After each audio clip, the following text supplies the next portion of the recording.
Welcome to NBC Sports Bay Area, home of the authentic fan. It's really hot outside. It was 111 degrees about an hour ago in downtown Phoenix as the Giants and D-backs are ready to play indoors. The roof is closed. The Giants up against their old warrior Madison Bumgarner. The Giants batting order brought to you by your Bay Area GMC dealers. And only one lefty in the lineup. It'll be Austin Slater in right field. Chris Bryant in left field for the first time as a Giant. Darren Ruff at first base. Wilmer Flores, who hit a home run last night, is at third base, and he has a .325 career average at Chase Field, which before he became a Giant, he played for the D-backs and had one of his best years. Donovan Solano at second. Tyro Estrada at short. Crawford with a day off. Stephen Duggar in center, the only lefty. Kurt Casale giving Buster Posey a breather. He's hitting eighth, and Cueto, the pitcher, bats ninth. On the hill tonight for the D-backs is going to be Madison Bumgarner. Bumgarner, 32 years old now, in his 12th year at the big league level. 6'4", 257-pounder. This is what he has done in 15 starts. He spent some time on the IL. Since coming back, he really has been throwing great baseball. 73 strikeouts in his innings pitched. And take a look at how Bumgarner uses his pitches.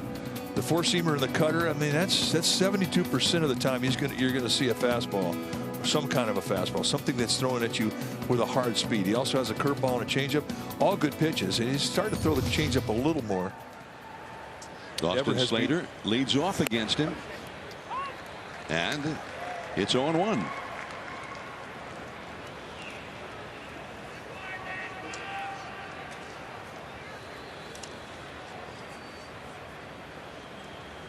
Chris Bryant on deck. Darren Ruff due up third in the inning. Check swing. That's a fair ball. And he didn't want it to happen that way. Tried to check his swing, and he is out. Yeah, that's a rough at bat. Cash says he'd rather hit one off his foot than do that. All right, let's take a look at the D-backs defense. Starting in their outfield from left to right, it'll be Peralta, Varsho, and Calhoun, the best arm in right field, and it's a good one. Ahmed and Cabrera on the left side. Van Meter and Walker on the right side. Carson Kelly, he'll be in the squad, putting down the signs. Chris Bryant at the knees for a strike. Bryant and Bumgarner, they faced each other many times in the past, and Bryant 19 official at bats against him and a .316 average, and a called strike on the inside. Got some width on both sides of the plate, and right now Chris Bryant is questioning that last pitch inside by Chris Guccione. He's the home plate umpire and the crew chief. Ramon DeJesus at first, Alan Porter at second, Sean Barber will be at third. And the foul ball off to the left, still 0-2. For Bumgarner, he's going to want to try and establish that inside fastball at the hands to righties, and he's going to try and establish the outside corner. And if he can get both those strikes, he's going to have a good night, because he can hit up and in and low and away with consistency. 2 strikes to count to him. Off the outside. 1-2. Bumgarner is on a real solid roll right now. He spent 6 weeks on the injured list from early June until after the All-Star break. Since coming back from the All-Star break, he's had a 2.0 earned run average in his last 3 starts. 18 innings pitched in that time, including a 7-inning victory over the Texas Rangers last week in Arlington. 2 runs, 4 hits, and 7 innings allowed in that game. His best start since his no-hitter. And there is Peralta. He went down to dig out that low curveball, but 2 down. First baseman, number 33, Darren Ruff. Take a look at the pitch right there on that outside corner with a backdoor curveball, and Brian went down and hooked it. A nice at bat. Darren Ruff comes up now. 2 down, nobody on for the Giants.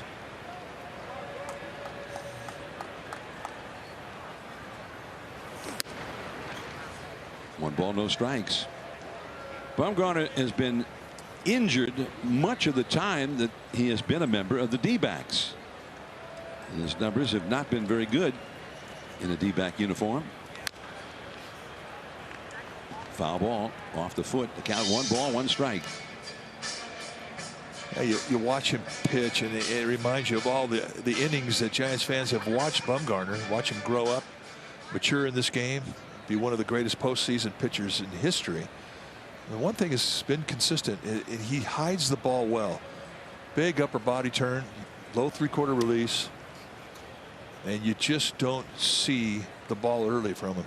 He's also a guy from that low 3/4 has exceptional command, and he can locate with consistency on both corners.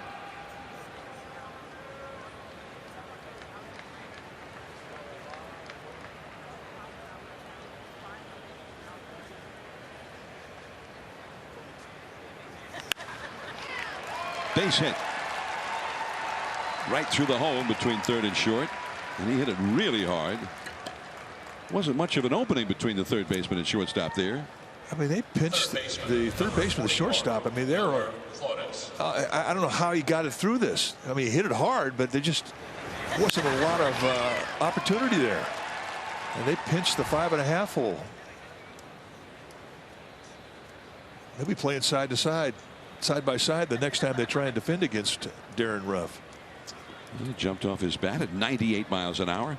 So here is Wilmer Flores. Hit his 14th home run of the year last night. And the curveball 0-1. Yeah, I'm looking at where the shortstop and third baseman are playing now. I mean, it's pretty much the same thing. It's a big stack up. But against Bumgarner and right-handed, if you're hitting off Madison Bumgarner, I mean, those breaking balls, that's where you're going to hit him. You're going to pull him. Did he swing? No, says Ramon De Jesus, the first base umpire, on the appeal. 1 ball and 1 strike. Flores has the most experience facing Bumgarner of any current Giant. He's had 22 career at bats against him, and he's had 3 doubles and a home run in that time. Well, there was nobody there. They were over toward third base. Ruff is going to keep on going as Peralta throws into second. So 2 hard hit singles in a row put runners at first and third with 2 down.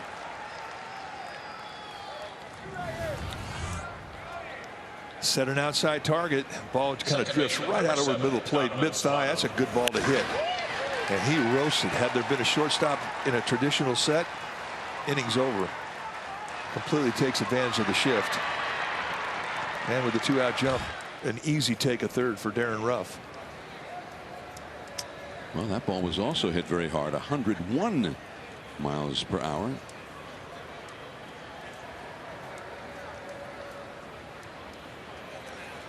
Solano right on the outside corner, 0-1. Saw the 89-mile-per-hour fastball. That's been his average fastball velocity.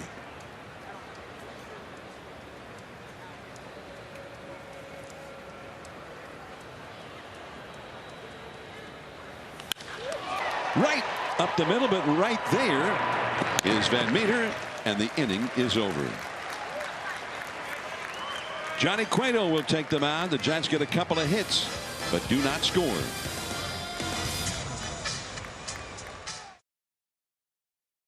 To you by Toyota. With 10 hybrids to choose from, there's one for everyone.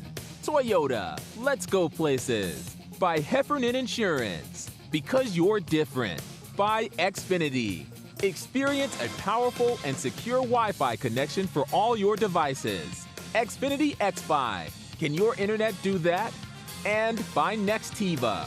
When you need business communications for the office, the home office, and everywhere in between, choose Nextiva. Chase Field in downtown Phoenix, an oasis in the Sonoran Desert. And the D-backs are coming up against Johnny Cueto. Josh Van Meter will lead off against him here. Van Meter, who had a great weekend against the Dodgers. And Cueto, who gave him that kind of the quick delivery, but missed with it off the outside.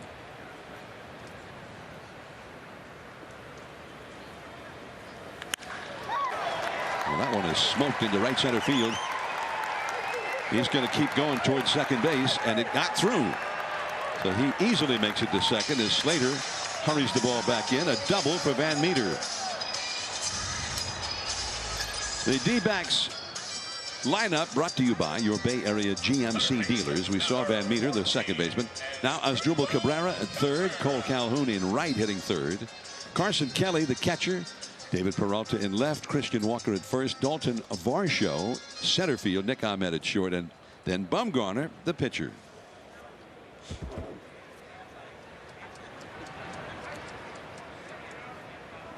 So the D-backs immediately with a runner in scoring position now against Johnny Cueto.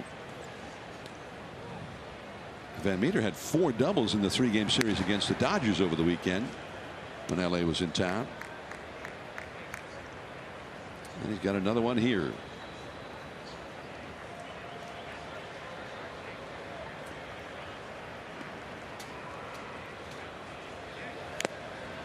Good changeup. Let's take a look at the numbers for Johnny Cueto. This is start number 18. He's 7-5 with a 3.84 ERA. Nice walk to strikeout ratio of 4-1. 82 strikeouts against 19 walks. Lifetime against the D-backs, Cueto 11-4 with a 3.45 ERA. 8-2 at Chase Field. And what do you say we take a look at our StatCast 3D? Powered by Google Cloud. And this is how he uses his stuff. He's got 6 different types of movement, 4-seamer and a sinker. It's almost a little over 50% of what you're going to see is all hard stuff. But the slider, changeup, cutter, curveball, that's as advertised. He can throw them all. He can throw them 3-2, and he can throw them from a variety of different motions. 1 ball, 2 strikes to Asdrubal Cabrera. He struck him out. Fastball to the inside at 92. Great usage of the fastball in this at bat. I mean, he went to the hands twice and really planted the ball above the hands to get that strikeout. Number 56, Cole. Let's take a look at the Giants defense. It's brought to you by Geico. Starting the outfield from left to right, it'll be Bryant, Duggar, and Slater, the best arm in right field. Estrada, Flores on the left side, Solano, Ruff on the right side, Kurt Casale. He'll be in the squad behind the plate. Really, there's good arms across the board in the outfield tonight for the Giants. Bryant has an outstanding arm, and Duggar has a good arm as well. Cole Calhoun, the leadoff man last night, and had a 2-hit game plus a walk. Changeup missing, 1 ball and no strikes. With Carson Kelly on deck. Giants got a couple of hits and hit the ball really hard several times against Bumgarner in the first inning. Bumgarner deflected that last line drive by Solano, where Van Meter was able to get it. Whether it would have gone through if he had not touched it, I don't know. But the last 3 guys who came up in that inning all hit the ball around 100 miles an hour or above. Really solid contact. And really the at bat from Chris Bryant, I mean, he hit a line drive to left field. That was pretty loud contact. Van Meter's double, by the way, 110 miles an hour. And that's a strike. The Giants were trying to cut it off out there, but he hit it so hard. Now here's the one you're talking about. It just ticks off the glove from Bumgarner, but it kicks it right to Van Meter. And as hard as that ball was hit, it would have been a difficult play to the backhand for Van Meter. I mean, it's the big leagues. I'm assuming that, he'd had a chance of making it, but I don't know. Just missing. Cueto looked like he wanted that call from Guccione. There's Kelly, the catcher, the cleanup hitter, on deck. D-backs with an immediate scoring opportunity here with the leadoff double from Van Meter. Yeah, he just changed his signs. Shows the 1 finger. I want the first set of signs. Could be first sign after 2, could be second sign, could be last sign. Casale, the catcher, off the inside. Full count now.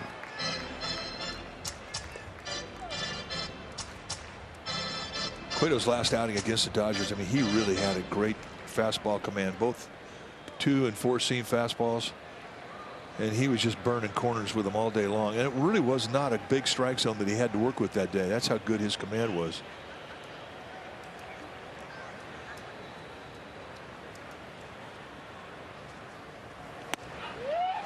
And that's way off the outside. It does set up a double play with the right-handed hitter coming up. The catcher, Carson Kelly. Catcher number 18, Carson Kelly. There you see the numbers we're talking about. 4 hits allowed in 5 2/3 of shutout baseball against the Dodgers. And he did it all in 77 pitches. Well, according to our friend Mark Simon at Sports Info Solutions, since June the 18th, which is what, the last 6 weeks. And that's right there in the outside corner. His four-seam fastball, the batting average against it, going back to June 18th, 107. 6 hits, 56 at bats against it in that time. You know, and if you're low 90s, you have, if you're going to do that, you have to have great command. That just missed a bit low. He's pounding the knees right now. He wants that ground ball to get a double play.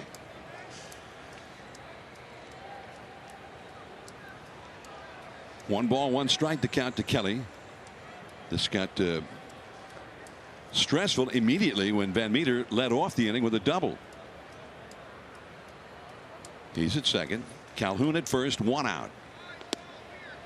Right at the knees. Strike 2 called. Aced it up just a little to get to the bottom of the strike zone with that changeup. I mean, you're going to get some low strikes from Chris Guccione. I mean, he's a low ball guy. You'll get more low strikes than you will belt high strikes from him. And that is another strikeout for Johnny Cueto. And he got it with the fastball. And I think that changeup really set that pitch up. But look at the location. Casale sets a target right on the outside corner and brings two-seam movement back into the strike zone. You can see the two-seam work its way back into the zone. Perfect pitch. If he doesn't swing at it, it's a called strike 3. So now David Peralta, 2 on, 2 out, left-handed hitter. Right to Solano. And just like that, the inning is over. 0-0. Estrada coming up. Fans, check out DBTV as we go down. On NBC Sports Bay Area is brought to you by WebEx. The future of work is hybrid. WebEx by Cisco. Giants 0. D-backs 0. Each team had a threat in the first inning. So here is Thairo Estrada against Madison Bumgarner. Right down the middle for a called strike.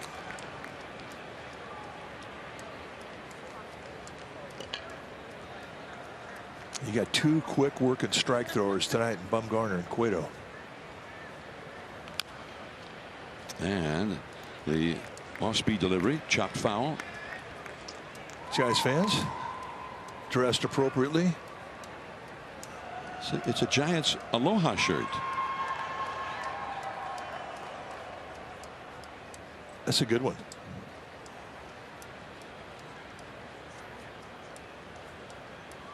Two strikes to count to Estrada. And way off the outside. Estrada hitting .333. He's had 69 at bats as a Giant. So he's made the most of them. 3 home runs. On the inside corner, struck him out looking. That's the one he wants to get. If he can establish a little bit off the plate in, a little bit off the plate away, Center fielder, number 6, he's going to have a good night. And that is right there at the base of the strike zone. See the change-up grip with a circle change. Estrada not in agreement with that call. He thought it was inside. But one thing you know, coming and taking it your first at bat, there is some width on both sides of the plate, so that will expand your strike zone. Be advised. Be advised. Here is Steven Duggar, the only lefty in the lineup for the Giants. And that one up around the belt, and it's 0-1. Casale on deck.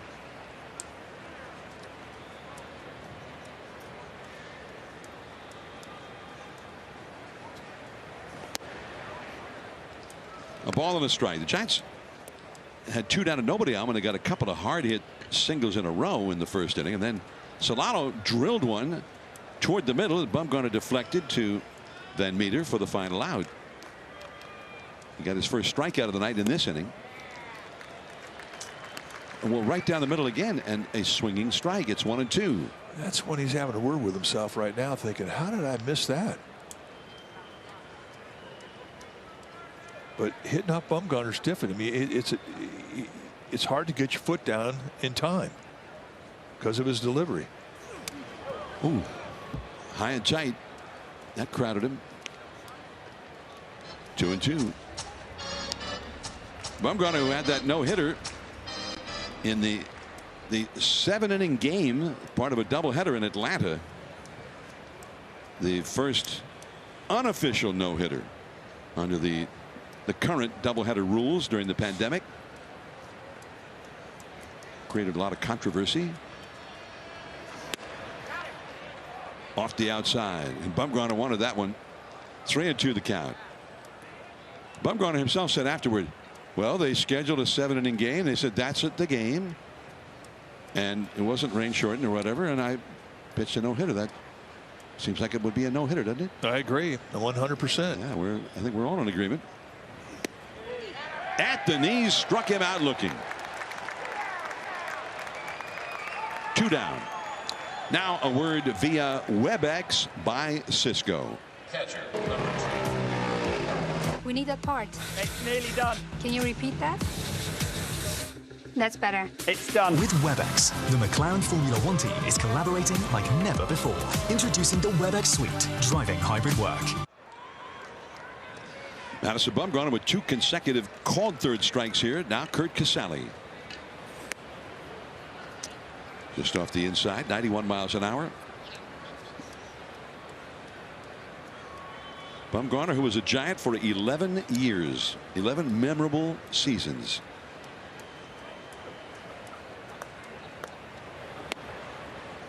And the curve is too low. 2-0 the count. He was fun to watch. He was fun to be around. I mean, at home, you never missed his batting practice session. That was pretty entertaining. He'd have his own private home run derby. That's too high. 3-0 the pitcher. Cueto is on deck. You know, and he's not a max out guy. I mean, he's got reach back velocity. He can throw a little bit harder than what you see. And just a battler. You put a dollar bill at home plate, man, and he is going to cut your heart out to get it. Casale swinging on 3-0, but a foul. 3-1. One of the greatest bright light pitchers ever.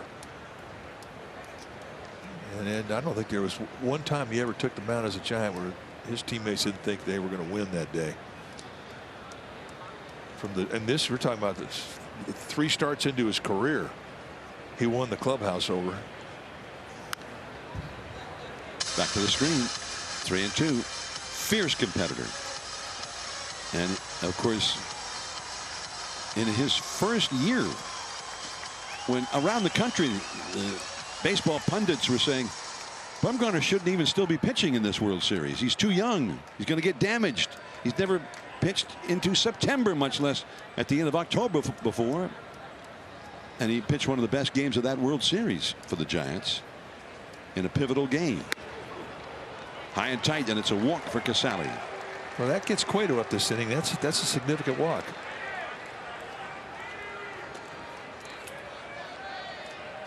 Casale over to first. Pitcher, number 2 down in the inning, and Johnny Cueto will come up. He pitched that game in Texas in the World Series that put the Giants in a commanding situation. And while everybody was complaining about that, you know, ostensibly worried about Bumgarner's health, Bumgarner began the saga of being one of the great World Series pitchers in history. And what was he? 20 years old, 21? Yeah. In 2010. And he just shut them down. He got out of a bases loaded jam in the first inning against the slugging Rangers and then never looked back. That was it. That was their chance.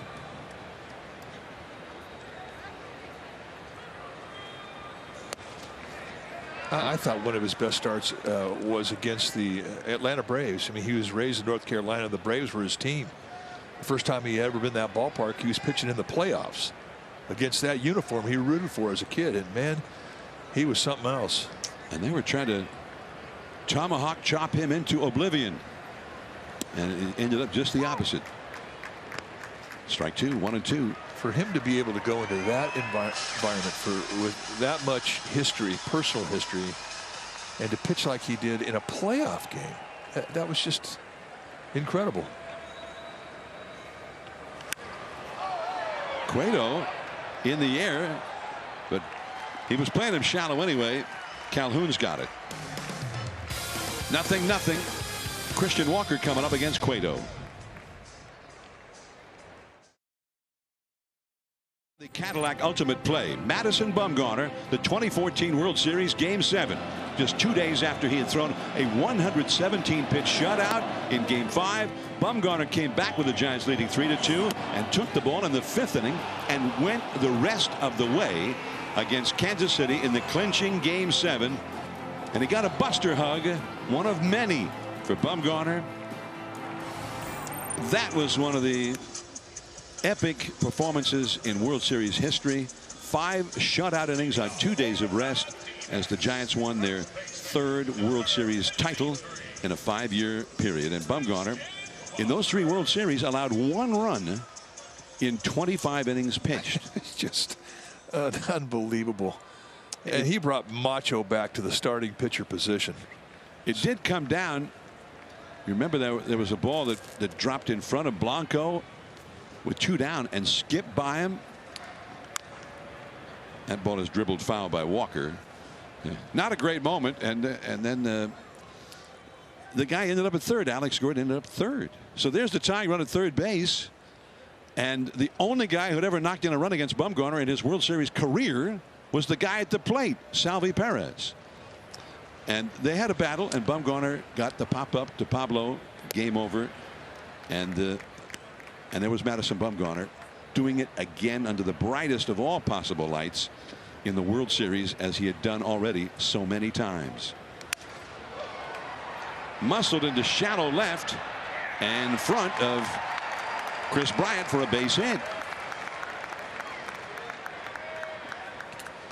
Well, the MLB Ballpark app will complete your next visit to Oracle Park. You can buy and manage game tickets, play Quick Pick presented by Coors Light, access exclusive content, and much more. Download the MLB Ballpark app today.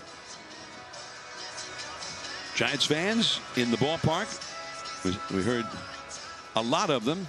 Hard to say we saw that many of them because we weren't there, but we certainly could hear them. In some ways, they kind of took over Chase Field last night, as will happen with Giants fans. Here now is Dalton Varsho off the inside from Cueto. 0-0. We're in the last of the second. Dalton Varsho does something that is quite unusual. First time we saw this guy was a catcher, and he could run. He was very quick, good catcher. And then the next time we saw him, he's playing center field, which he's playing tonight. There aren't many guys that can catch at the big league level and play center field.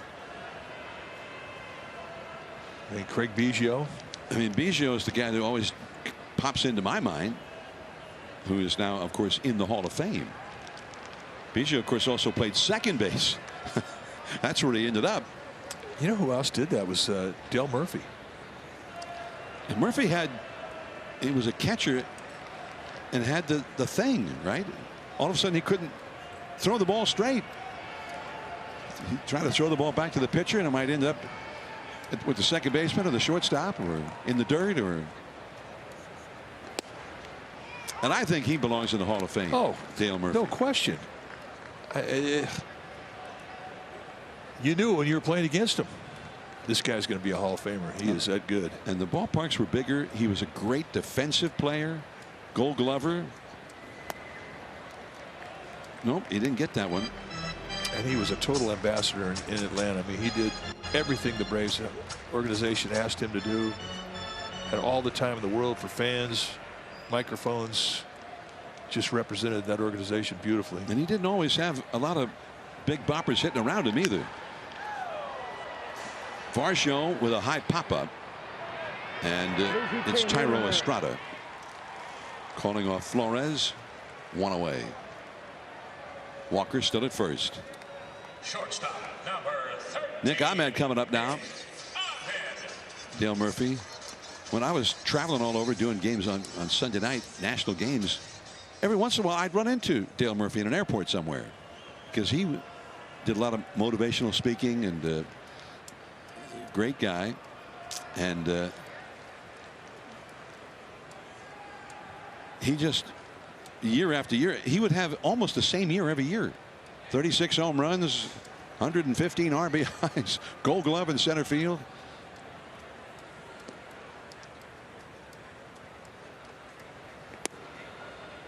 A little bit low, and that was an era, the 80s. There were bigger ballparks, and there weren't that many home runs being hit. It wasn't like the current game at that time.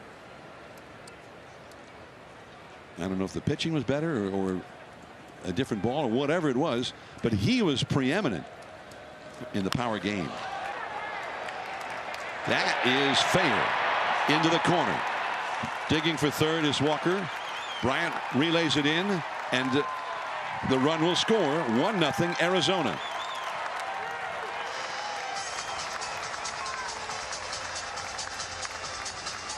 A double for Ahmed.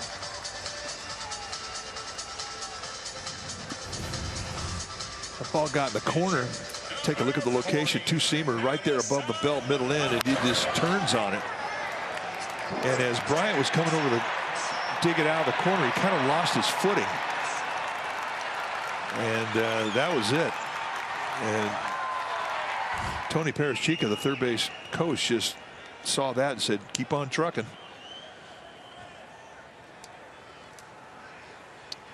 Now Bumgarner.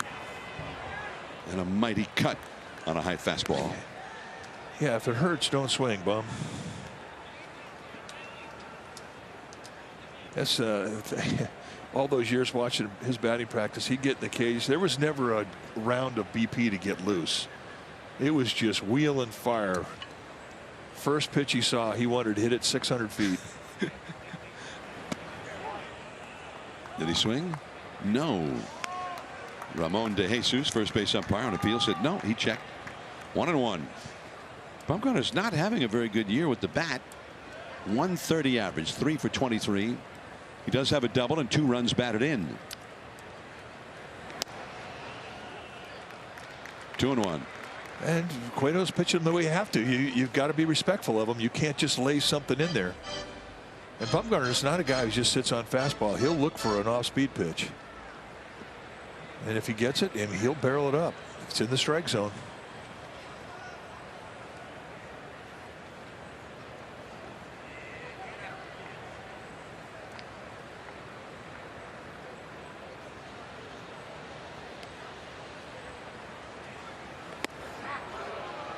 Well, there's that high fastball again. He's had him swinging and missing at it a couple of times in this at bat. 2-2.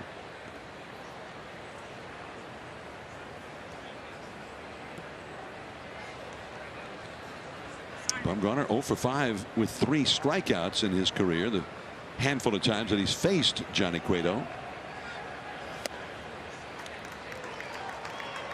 It's a full count now. Is it a full count? Yeah. Yeah. 3-2. A run is in. Only 1 out. The leadoff man, Van Meter, a hot hitter, is on deck. Well, this is a big pitch for Cueto. Didn't want to walk him, but he does walk him.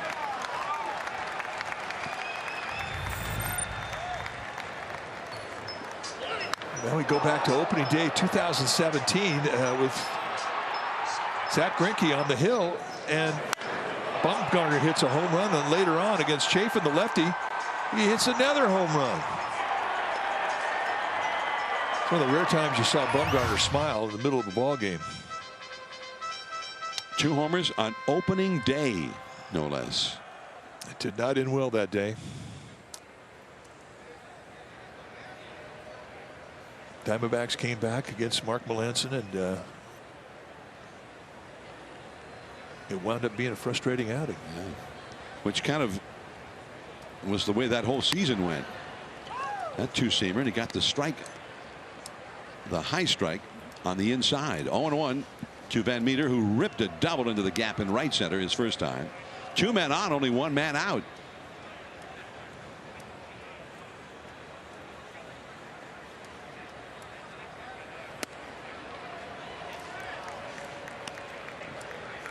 Well, Van Meter's first at bat definitely got the attention of Johnny Cueto.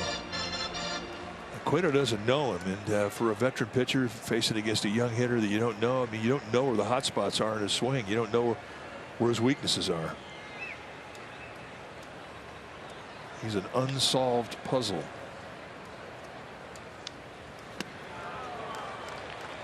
One and two. Cueto's going, all right, okay, okay, I got that now.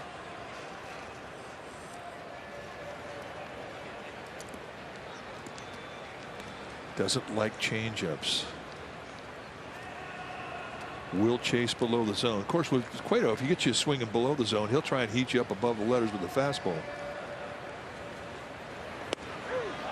Strike 3 call on the outside. Backdoor cut. Beautiful pitch.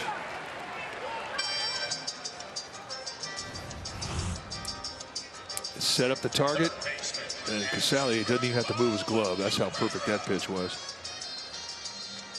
You can see the little cut spin, very similar to a slider, not quite as tight a spin. Cutter's a little more loose than the slider.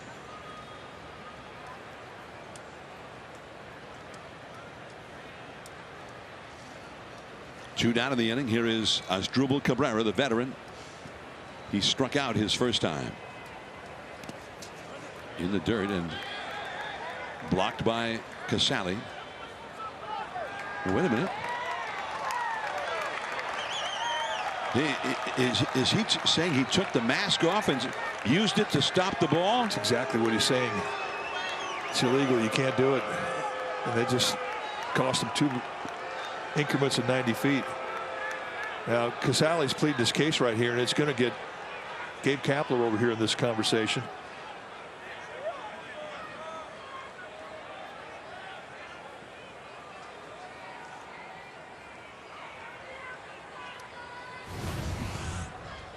Watch as the ball goes down the dirt and he takes his mask off. Yep, can't do that. He's absolutely guilty of it. Cannot stop the flow of that ball with your mask. Any piece of equipment you have is illegal to go after the ball with. What he did right there is a violation of the rule book.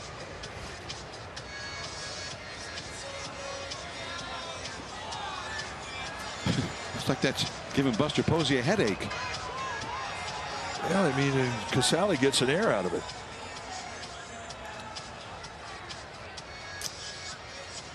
I can't remember the last time I saw something like that. Well, Guccione, I'm sure at the urging of Gabe Kapler, is going to go visit with the other umpires. Guccione is the crew chief, and of course he was right there, looking right down at the play. Your chances of getting this overturned are 0.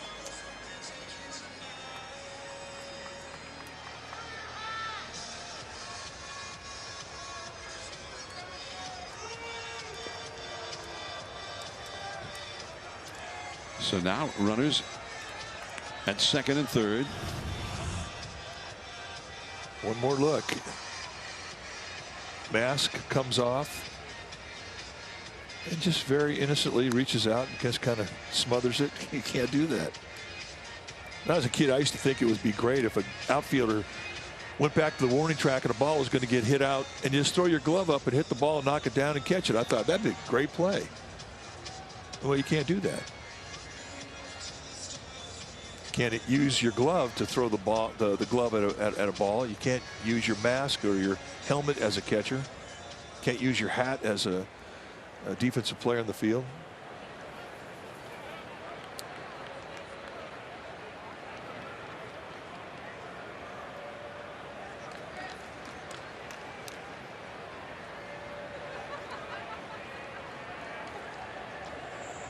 So now runners at second and third. 0-1. 1 ball and 1 strike to count. Cabrera just asked Guccione if that was a strike, and Guccione said nope. Shook his head.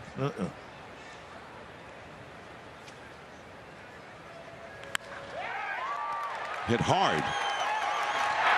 And that's going to be a couple of runs as a result of that. Play with the mask. Bumgarner also scores, and it is 3-0 Arizona. A double for Cabrera.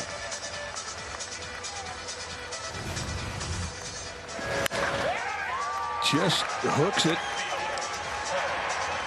No way that Austin Slater could get to it. I mean, just a line drive. So for Cueto, he's going to have to find some calm right now. It has been a very frustrating inning for him, but he's in the heart of this D-back lineup. Cabrera, boy, he's just a tough out. He has done well against the Giants this year. Calhoun, who walked his first time, takes ball 1.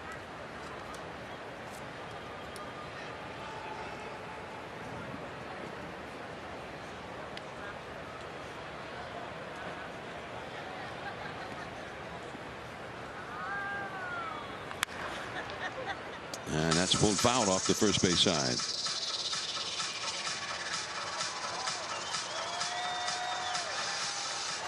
Crazy play there as he was trying to, with the mask, he's trying to take the mask off and get the ball. He took a look out at, he wasn't even looking at the ball when he started to take the mask off.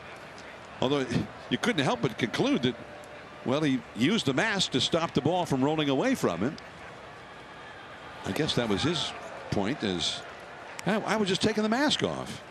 It's just an innocent mistake, but he violated the rule. And Guccione was right on it.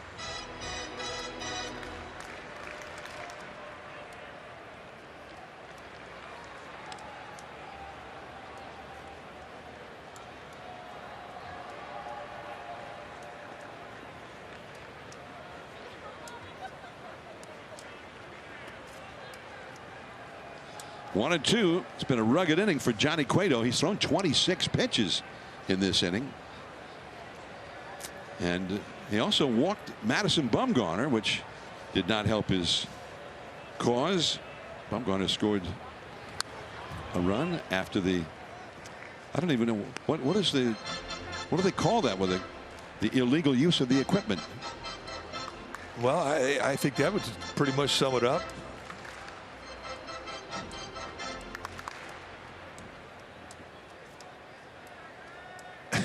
Why not? Misuse of equipment. 2-2.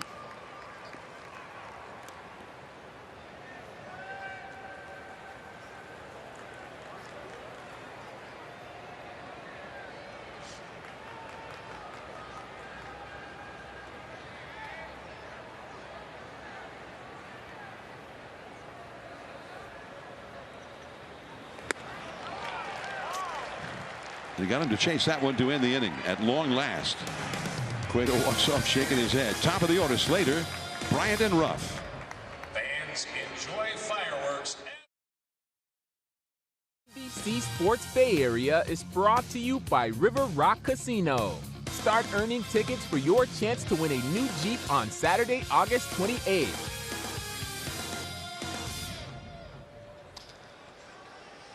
The Giants are in the Valley of the Sun indoors in downtown Phoenix. There's the resort out in deep right center field, a unique and unusual feature of Chase Field.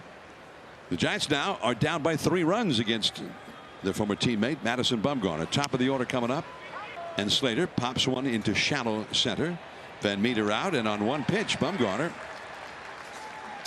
gets the first out of the inning.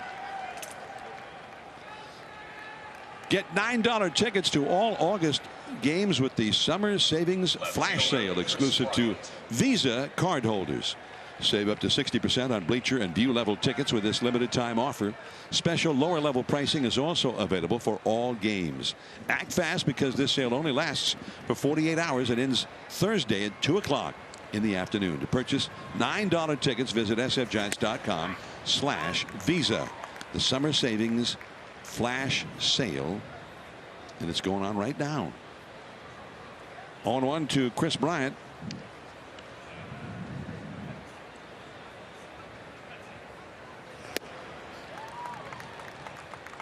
And it's quickly 0-2.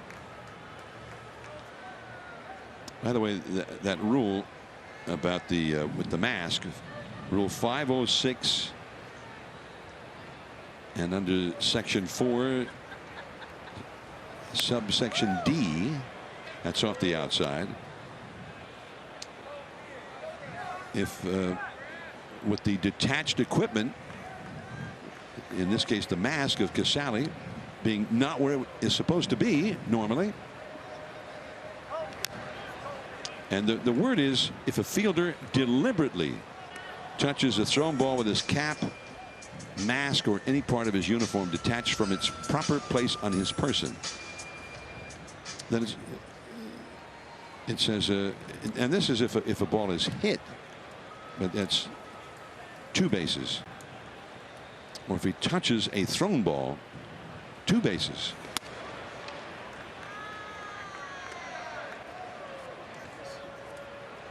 But it has to be a deliberate act by the fielder.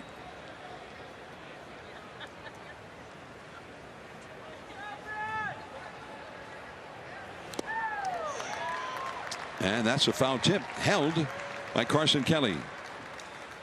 3rd strikeout for Bumgarner. Just breaking ball, take a little bit off at 77. Just nice touch, and again, look at the location. I mean, it's just perfect. Big sweeper. I mean, you see this ball come at you if you're hitting from the right side, and it looks like it's starting out off the plate away, and when it's all said and done, and it is through breaking across the plate, it's off the plate in. That's a lot of movement.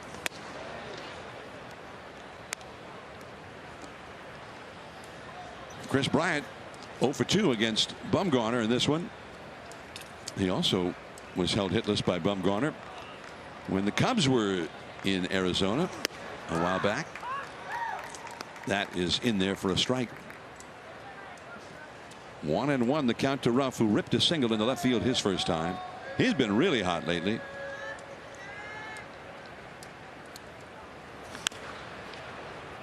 That's a hard ground ball foul. 1 ball and 2 strikes.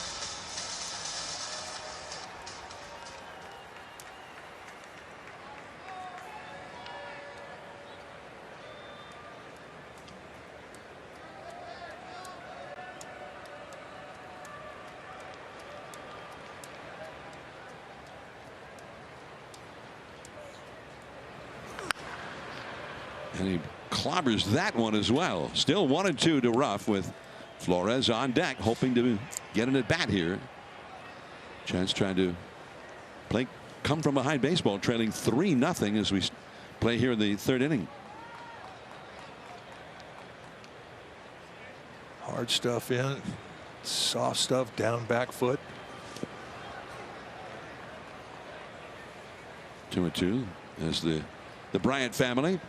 It's Kyler, the mom, Jessica, Chris Bryant's wife. Yeah, you got to go reload the backpack. Snacks and goodies. Diapers, wipes.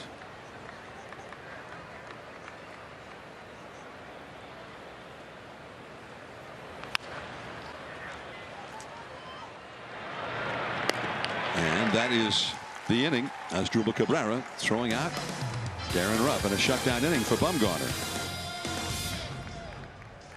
Well, drive of the game brought to you by Ram. Last night, top of the 5th inning, Alex Dickerson hit a grand slam and made the score 7-1. The exit velocity 108 miles per hour.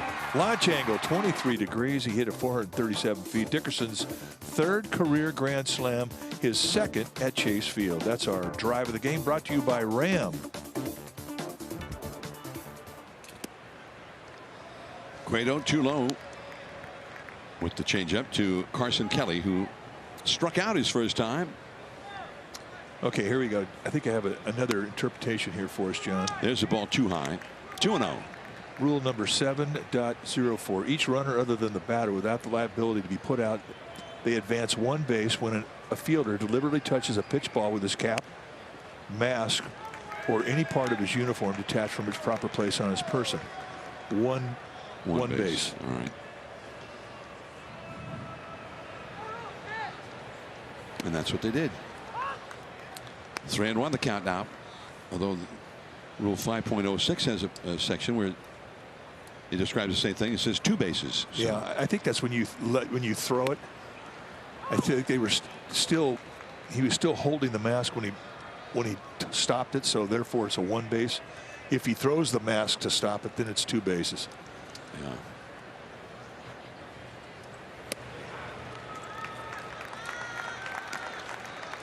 Fielder deliberately touches a pitch ball with his cap, mask, or any part of his uniform detached from its proper place. The ball is in play, and the award is made from the position of the runner at the time the ball was touched. But that same rule says a pitched ball deliberately touches a pitched ball. But that same rule then says 2 bases. Yeah. So this definition of 5.06 is 2 bases.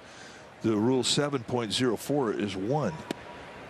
And I think the difference between the two is 1, you're holding your piece of equipment in your hand, you're making the touch with your hat or with your mask, whereas the other rule 5.06 is if you let that piece of equipment leave your hand, it becomes detached. Yeah. I have a suggestion. If that's what it means, maybe they should just write it that way. Yeah. Yeah.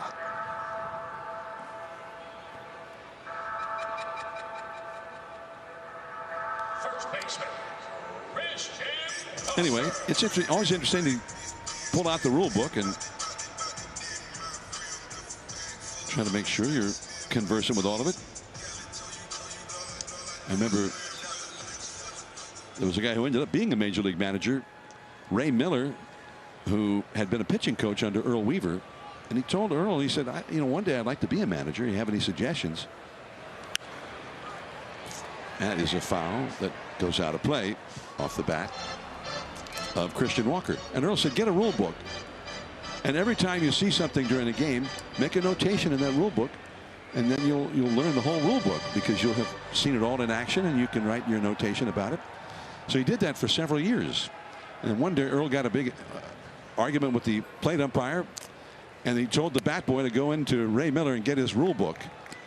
And Ray's like, what do you mean he wants the rule book? Yeah, he just wants it.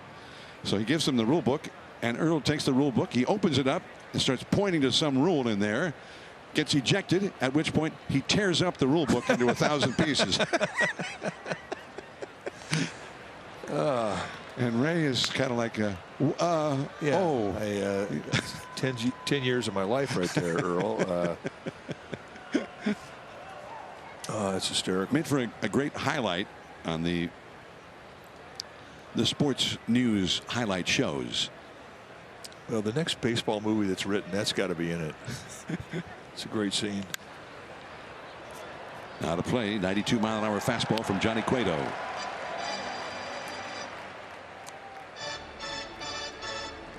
The rule book, we were talking about the other night.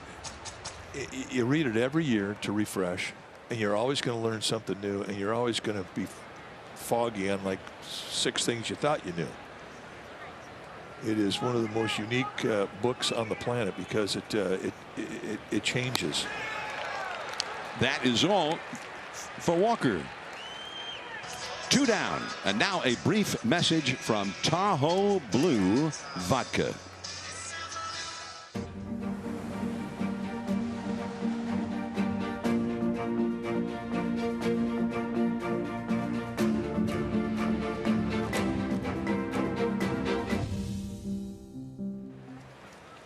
Johnny Cueto trailing 3-0 here. The D-backs put 3 on the board against him in the 2nd inning.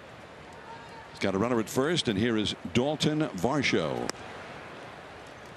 Ball 1.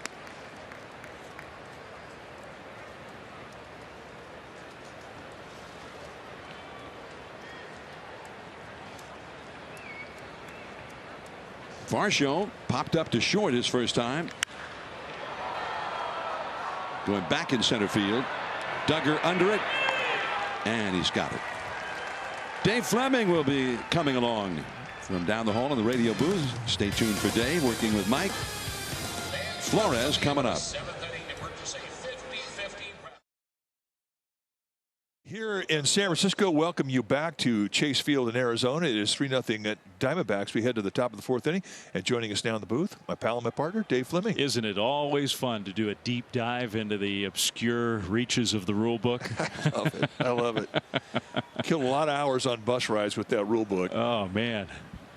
I mean, we've been doing baseball for a long time, and it still takes forever just to find where you should be looking. Well, we have 2 ways to look. Rule 5.06 and Rule 7.04. One's a 1-base penalty. The other one's a 2-base penalty. Strike 1 to Wilmer Flores.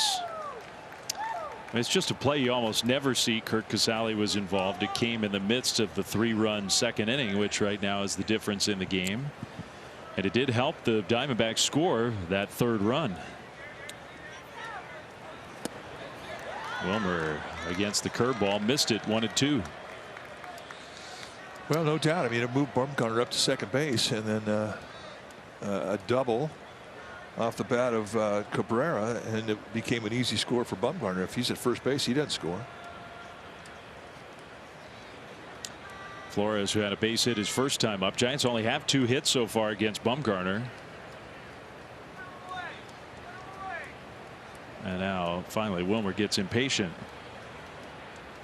Second career start that Bumgarner's had against the Giants. He's never had a win against them, and that's one thing he wants to check off the bucket list.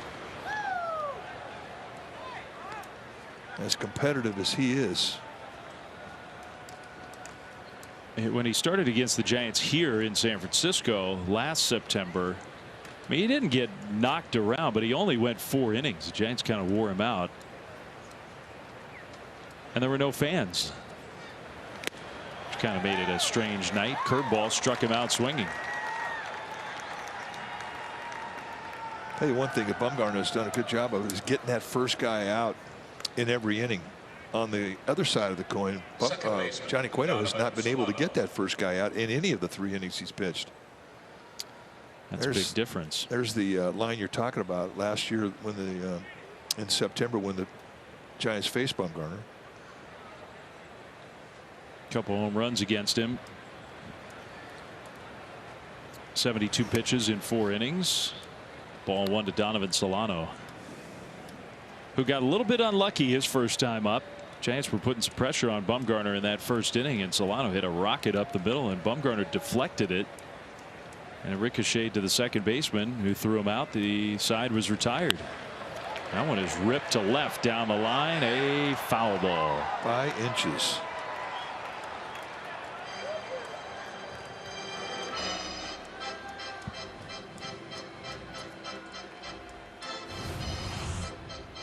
Take a look at how foul was it. Foot, 12 inches. I still put that in the category of inches. Yeah, that's one that really frustrates a hitter too. Oh yeah, sharing a bag of peanuts with my cowgirl.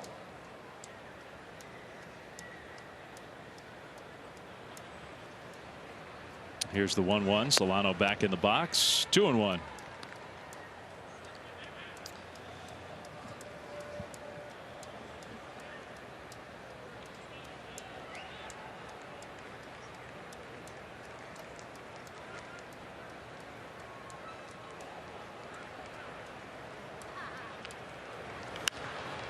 That one was a pretty good swing.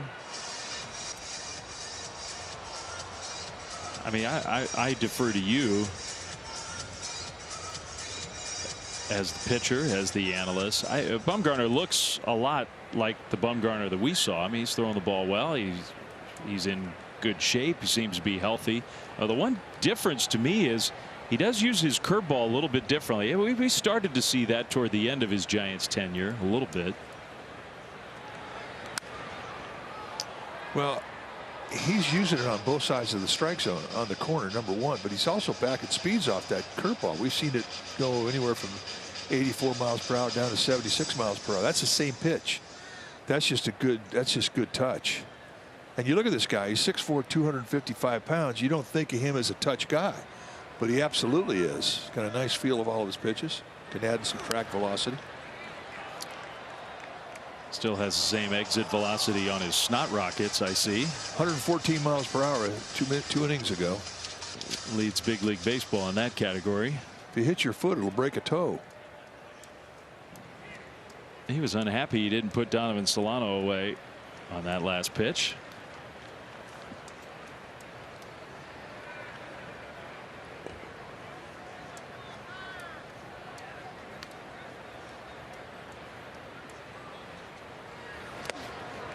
Almost hit him in the back foot.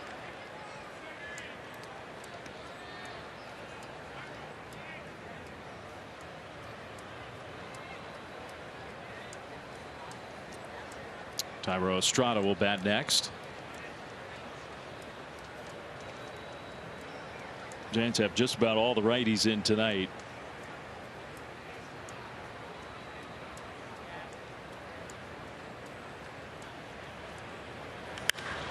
That one hit to center field and really well hit. Varsho's going to watch it go right over his head. One hop up against the wall. Donovan Solano hitting the ball hard tonight. Now he's got a double. Now both the bats have gone right back up the middle. This one here, I mean, he put a jolt in this thing. Varsho had no chance. So he works the count 3-2, gets a cutter up there at the belt out over the plate and just hammers it. 105 miles per hour.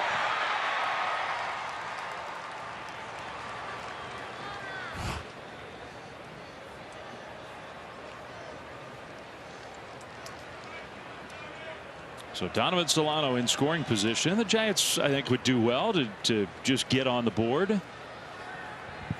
Down 3-0.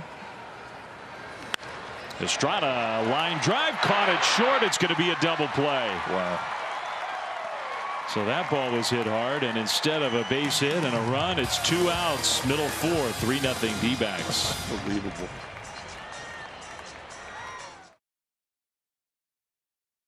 On NBC Sports Bay Area is brought to you by Toyota. With 10 hybrids to choose from, there's one for everyone. Toyota, let's go places. By Kelly Moore Paints, the Painter's Paint Store. And by Ram, the first truck brand to win Motor Trend Truck of the Year 3 years straight.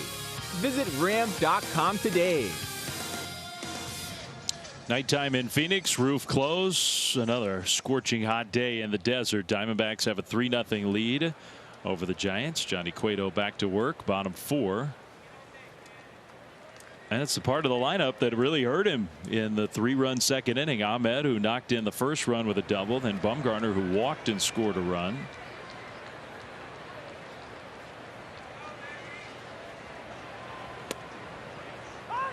There's a strike. Curveball. Cueto. 6 different types of movement. He'll use them all. Well, you pointed it out in the top of this inning that Cueto has yet to retire the first hitter of an inning in this game. That's one of those things that is kind of a little indicator that it can let you know that this might not be your night. You have to fight through those. They're negatives. You got to fight through them. Bad hop that goes over an infielder's head. Should have been a double play. Now it's a base hit. And that's another base hit that's just kind of a little bloop. That came in an 0-2 count. Well, the 415 is a hit. The new membership and seating section at Oracle Park is open to rave reviews. Membership includes a set of 10 vouchers redeemable for tickets in the 415 supporters section. Exclusive gifts, game day food, and local beer specials, and members-only events such as an Orange Friday watch party for you and a guest at Oracle Park on August 20th. Become a founding member at sfgiants.com/the415. A bunt by Bumgarner.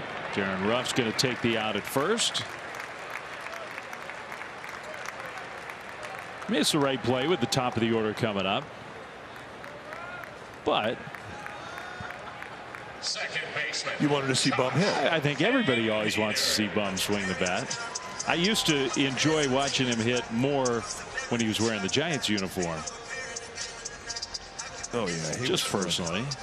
And we never missed his BP. And that was a good bunt. And he did on the first pitch. So now Josh Van Meter for the third time. Van Meter's got a double and has also struck out. It's a long way to go in this game, but Cueto trying to keep the Giants kind of within striking distance. Change up for strike one. It's a big inning right here. I mean, this is a big moment in this game. And these guys are seeing him now for a third time. And they have runner in scoring position. He can get out of this, put a 0 up. That'll bring momentum back into his dugout. These are moments in a game that players appreciate if a pitcher can get through it. A little bit of an awkward follow through.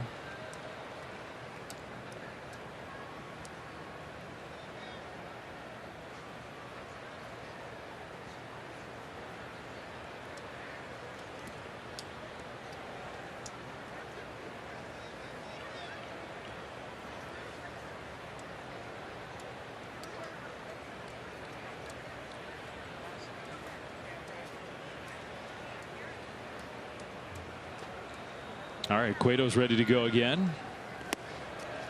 Big swing by Van Meter.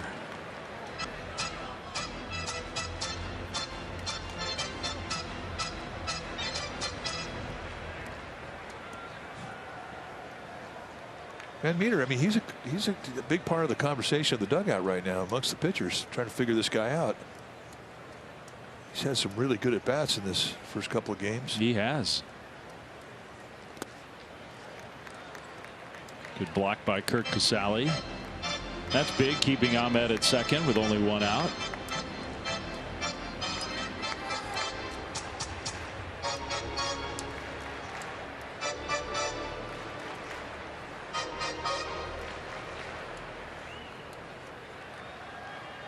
Going to change the signs.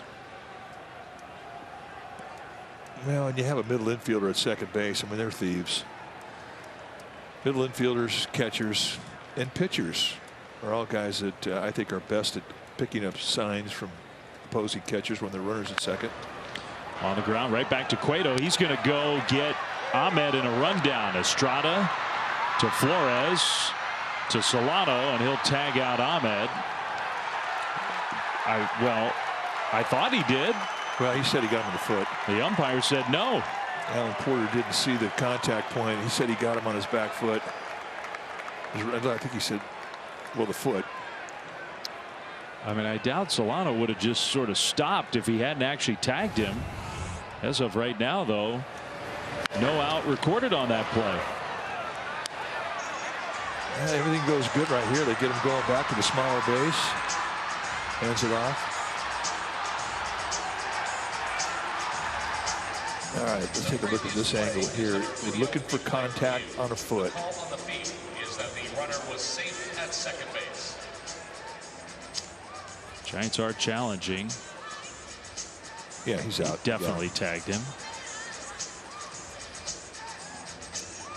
I mean, I can see how the umpire couldn't clearly see that, but he is out. Yeah, he's out. And Van Meter is at first base, so he didn't have a chance to get over to second with an extended rundown. So the Giants do a nice job of getting that out quickly. All right, there's the call. Out.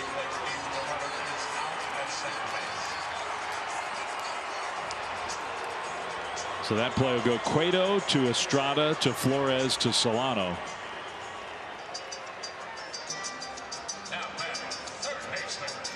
Touched him on the left foot. One more look. Got him.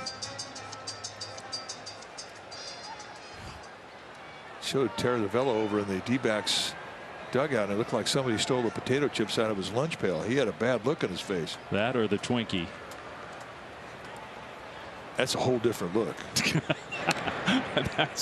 That would have been maybe a home run taken off the board or something like that. Then that's the Twinkie gets stolen. That's the Twinkie. That's when you just drop the lunch pail and you gotta fight. Oh, those were just potato chips.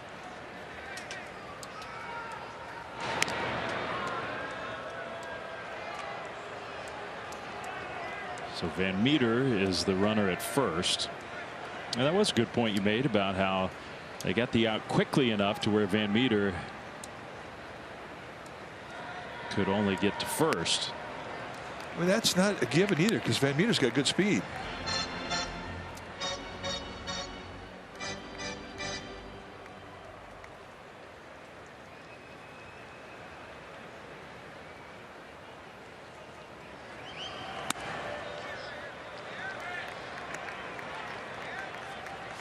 Cabrera, you just don't trust him. He's just, I mean, you could throw two balls right by him in one location, one speed. You're thinking, all right, I got this guy. He's not going to hit this.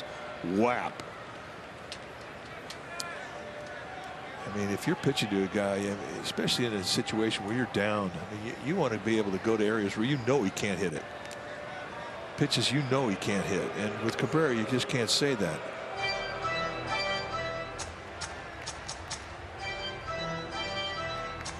Cabrera's got the big hit in the game, the 2-run double. It was 1-0. Cueto was 1 out away and 1 strike away from getting through the second inning. Fastball swung on and missed. See, on that swing right there, you think, well, I could just buzz him up above the hands, inside corner. Can't touch it. But, you know, we've seen him swing at 2 of those and then barrel one up off the wall.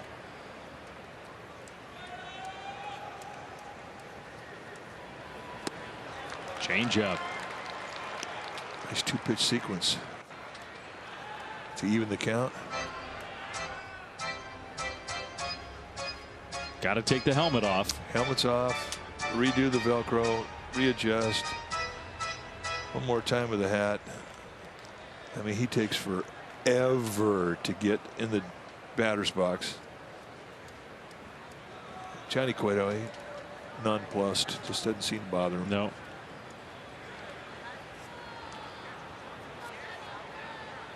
This will be pitch number 75 for Cueto on a night where the Giants are looking for Cueto to take him as far into this game as he can. The Giants bullpen is a little taxed right now. Just outside. Trying to wrap around that backdoor cutter.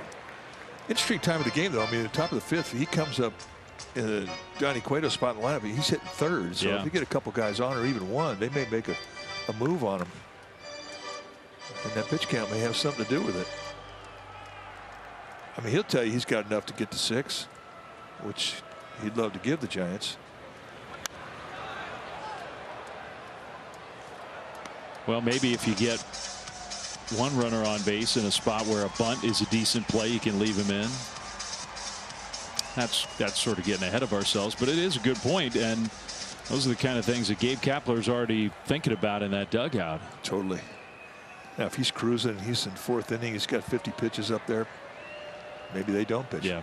Pinch hit, but with 76 plus. Cabrera pulled it foul. He's had some long, tough at bats in these 2 games. He's gotten a lot of pitches out of Giants pitchers just by himself 2 nights in a row. And Anthony DeSclafani, Cabrera wore him out. That's a great picture right there. Nice going down. It is. Save that one. That's the look you're looking for. 3-2. Oh, Cueto's unhappy. Well, he should be. The wrong guy got penalized there, only because it's been called a strike several times in this game. Trying to go inside with that 2-seam sinker. That would have been a pitcher strike. You can't fault Chris Cuccione for that. But right now, Andrew Bailey needs to come out and calm his pitcher down.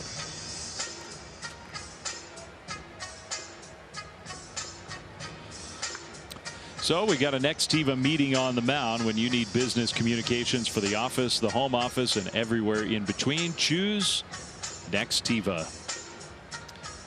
And that's the kind of play. I mean, if he gets that call, 78 pitches, you're through the 4th inning. Giants come up in the 5th. Who knows how this will play out, but that could have some ramifications down the line. And the Giants have Aaron Sanchez ready to go tonight to give them multiple innings out of the bullpen. It's not like they're just overexposed, but Giants needed a lot from the pen last night in an extra inning game. And against the Dodgers and the Astros, I mean, those were just grind them down games all the way through. Yeah, they don't get another off day till next Monday. 2 down for Cole Calhoun. Changeup for strike 1 swinging. But I mean, hey, it's dog days. Yep.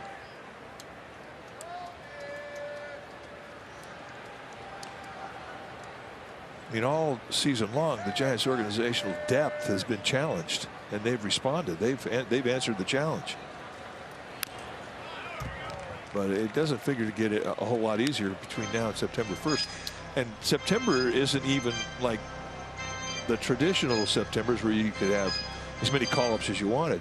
You could fill out bring your whole 40-man roster up, which some teams have done, but not anymore. Now you can bring up 2. You can bring up 2 extras, and we were looking for clarification these last couple of days, and we got some answers about that. I mean, it's not like you can shuffle one day to the next those 28. Normal transaction rules are going to apply in September. I mean, that's not much of an extra cushion with your roster.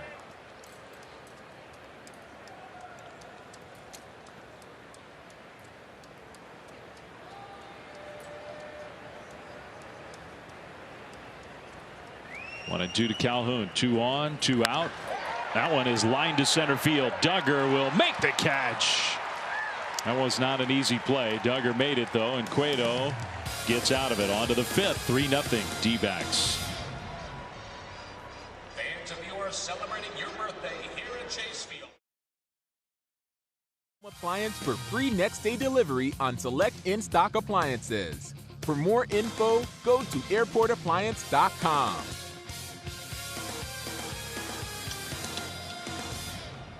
3-0 D-backs. It is the 5th inning at Chase Field. Plenty of Giants fans there tonight.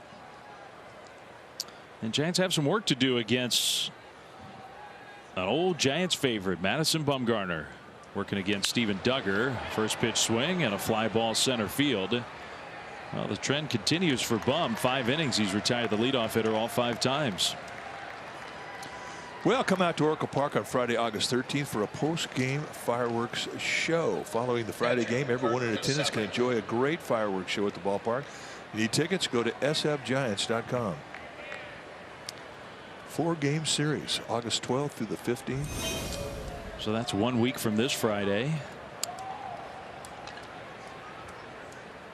And I think most people will be done with their summer vacations by then. School is starting for lots of kids on that next Monday. Kurt Casale drives one to deep left field. It is gone, and the Giants are on the board.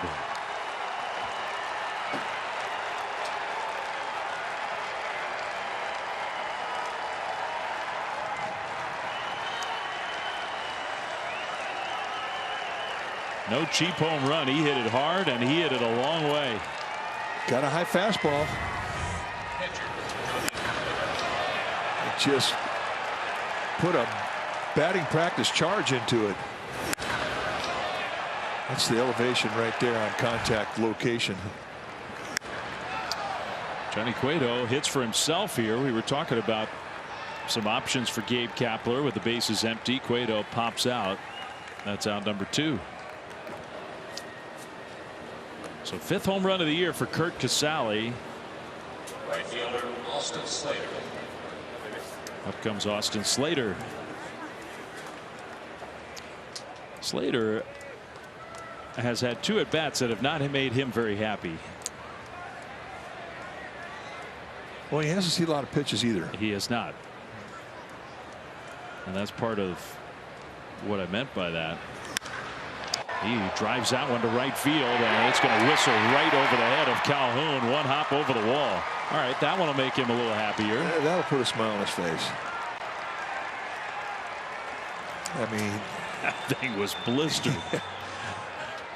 There aren't many guys that can do that. You know, we talk about some of the long home runs he's hit in his career that everybody looks at him and goes, what? Where'd that come from? Well, this is as impressive. I mean, that is an extremely hard hit line drive going the opposite way. One hops the fence. I mean, that's an awesome at bat. So now Chris Bryant, chance to get the Giants. And he swings at the first pitch. A little flare down the right field line. Calhoun is going to dive, and he catches it. Wow. And just like that, the Giants are retired. They get the 1 run. D-backs lead is 3-1.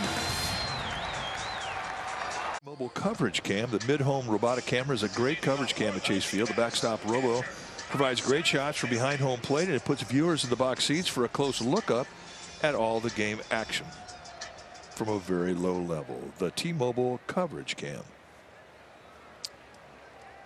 Watching Johnny Cueto from that cam throw strike 1 to Carson Kelly. All right, this is the test for Johnny. Bottom 5. Still no innings where he's retired that leadoff hitter.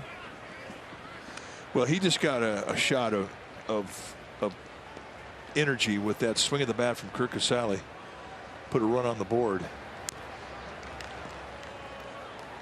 And that could absolutely pick up the pace of a starting pitcher, especially who's 85 pitches into his night. All of a sudden, one ball gets hit out of the ballpark and he feels refreshed.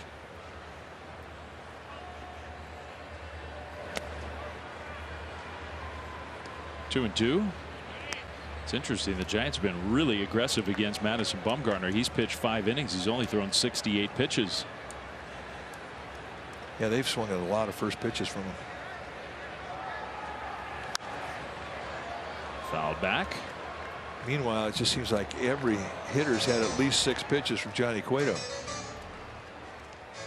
does feel that way. Giants have been a little unlucky in this game in that there has been some loud contact that has not been rewarded. 2-2, got him swinging. Oh, he's retired a leadoff hitter. 6 strikeouts for Cueto. Now a brief message from Pacifico.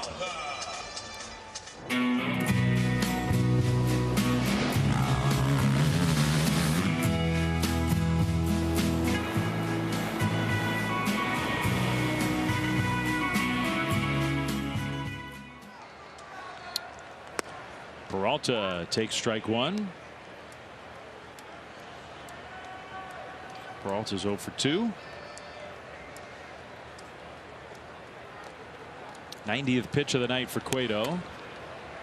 Well, that one hit off the foot, and then the follow through hit Casale in the mask for the helmet.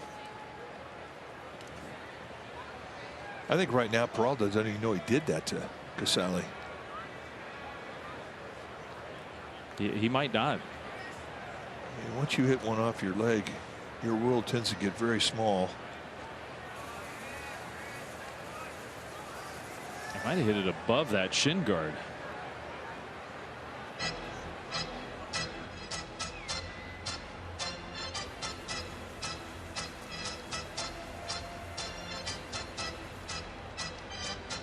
That wasn't the look of, yeah, I'm fine. No. You're just not. And then you have that fear in the back of your mind. It's like, please don't do it again. Because that's when your night's over. We saw it just last week with Lamont Wade. We did. I think the worst one we ever saw was Hector Sanchez, Giants catcher. He hit the ball hard twice, right into his shin bone, almost identical place. And then, when you can make a catcher have to leave a game, that's a bad deal. That's a lot of pain. The catchers, they can eat up a lot of pain. 0-2 off the outside.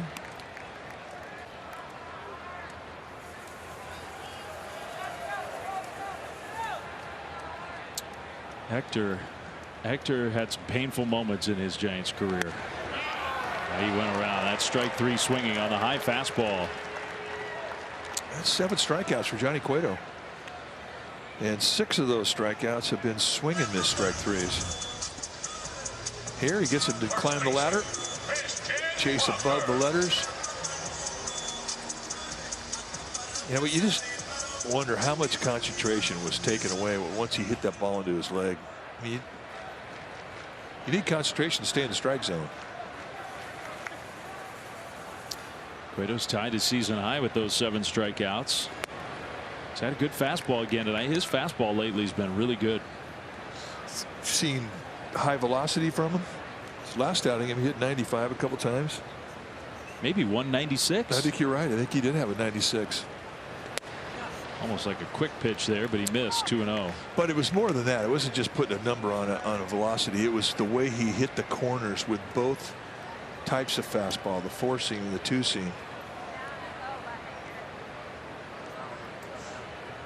Bumgarner and Cole Calhoun. Now I would think that those two would be hanging together.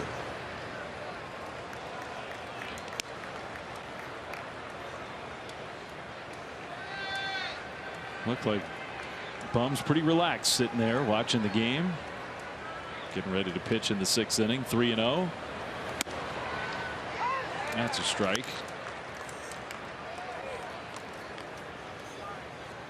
You got Varsho on deck. Hoping to get a chance to hit here in the 5th.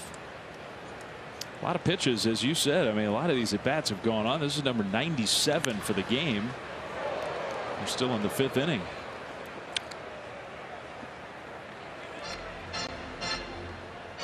The Giants bullpen is working. Aaron Sanchez up now, and they like to give him a little more time. I mean, he's a starter transitioning in the bullpen. He'll need a few more pitches than a normal reliever. 3-2.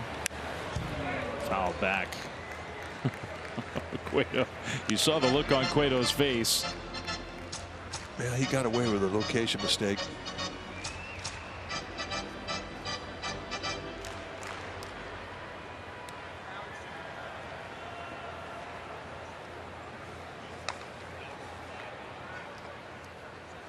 Another 3-2. Walker rips that one, knocked down by Wilmer Flores, but no chance to make a play. It does keep Walker at first base. If that gets by Wilmer, that's going to be a double. Easily.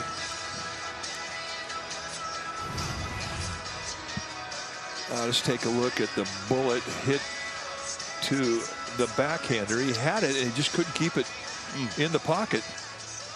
And then insult to injury, he could not get a grasp. If he picks this thing up quickly, as hard as that was hit, he was going to have a play on Walker.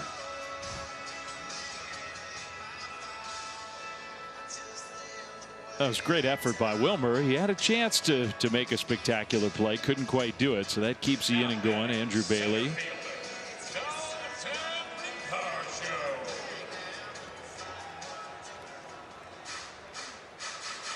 Giants trying to get Johnny Cueto through this 5th inning.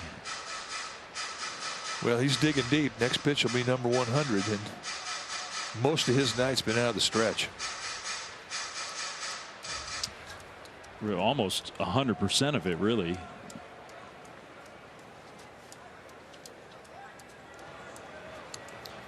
Varsho 0 for 2. That one hit to center field. Duggar going back. Duggar all the way to the warning track. He's got room to make the catch. 100 pitches exactly for Cueto. We go to the 6th. Power coming up. 3-1 D-backs. NBC Sports Bay Area is brought to you by PG&E. Visit safetyactioncenter.pge.com for safety tips. Well, the Giants on to the 6th inning, still with a ways to go in this game, but against their old friend Madison Bumgarner. Just the 1 run on the board, 3rd time through here for the middle part of the order. Darren Ruff leading off, curveball for strike 1. Stole a strike with that curveball. Just the 69th pitch of the game for Bumgarner. Big difference in terms of the efficiency. Ruff has a hit in 2 at bats. Got the call there on the cutter. We saw it in the first inning. The very first time it was called, you're thinking, if he's getting that one, he's going to be tough. And he has certainly been tough. This is a good strike zone for Bumgarner. Chris Guccione. 1-2. Well, we saw Johnny Cueto there in the dugout. Probably it for Johnny Cueto. 100 pitches, 5 innings. He had a lot of stretch time. I would think his night would be concluded. Aaron Sanchez continues to warm up.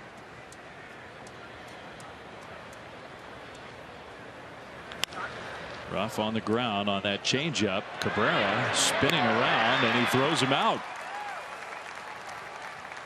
Turned into a pretty nice play. I think third baseman like this play. It's fun. You get to extend out to your left, and then once you go on the ground, you can 360. Get up smoothly, transitions, and I love to watch the exchange from the glove hand to the bare hand. So quick. And in the end, it wasn't even close. So Ruff retired. And up comes Wilmer Flores. Another steal of strike one with the curveball.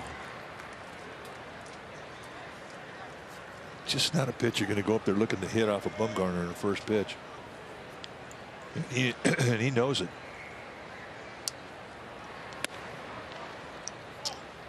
1-1. It would be big if Wilmer Flores could reach base safely here, because Donovan Solano coming up next has hit 2 rockets against Bumgarner. Has had a lot of good swings against him. See if the Giants could get somebody on base for Solano.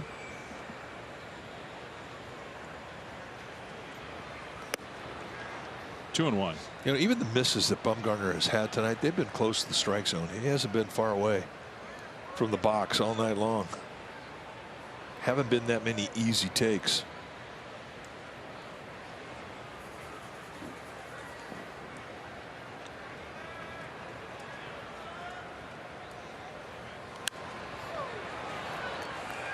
Wilmer went after that curve.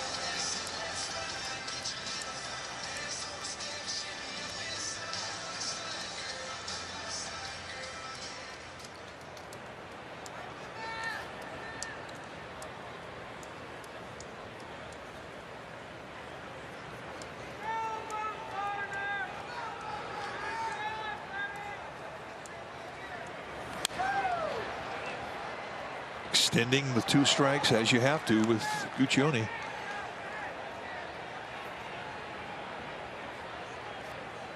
One thing too about Flores, I mean, if you throw him out there 8 inches off the plate away, he could get to it and take you to right. I mean, he's got a good approach to right field, especially against lefties. Bumgarner's seeing that too, and once you extend way out, it opens it up inside.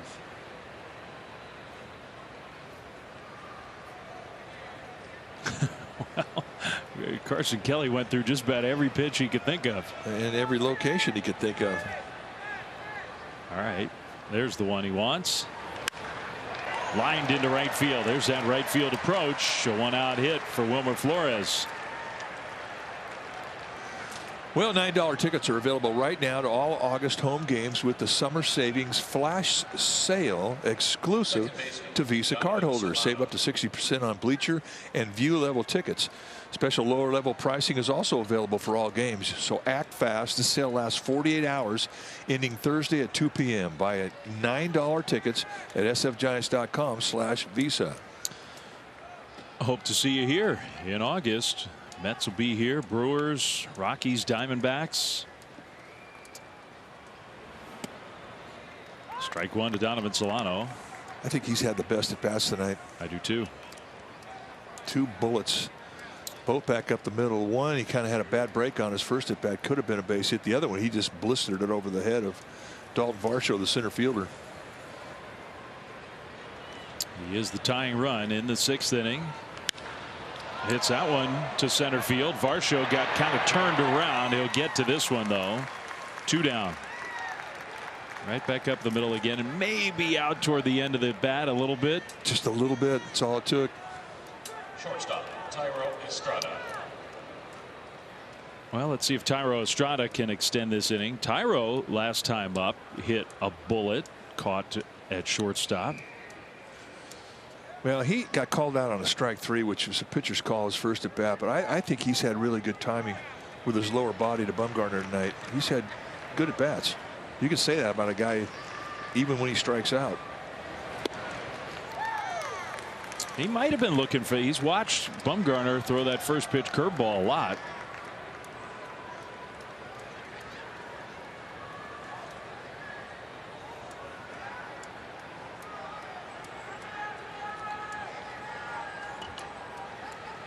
On 1 to Thairo Estrada.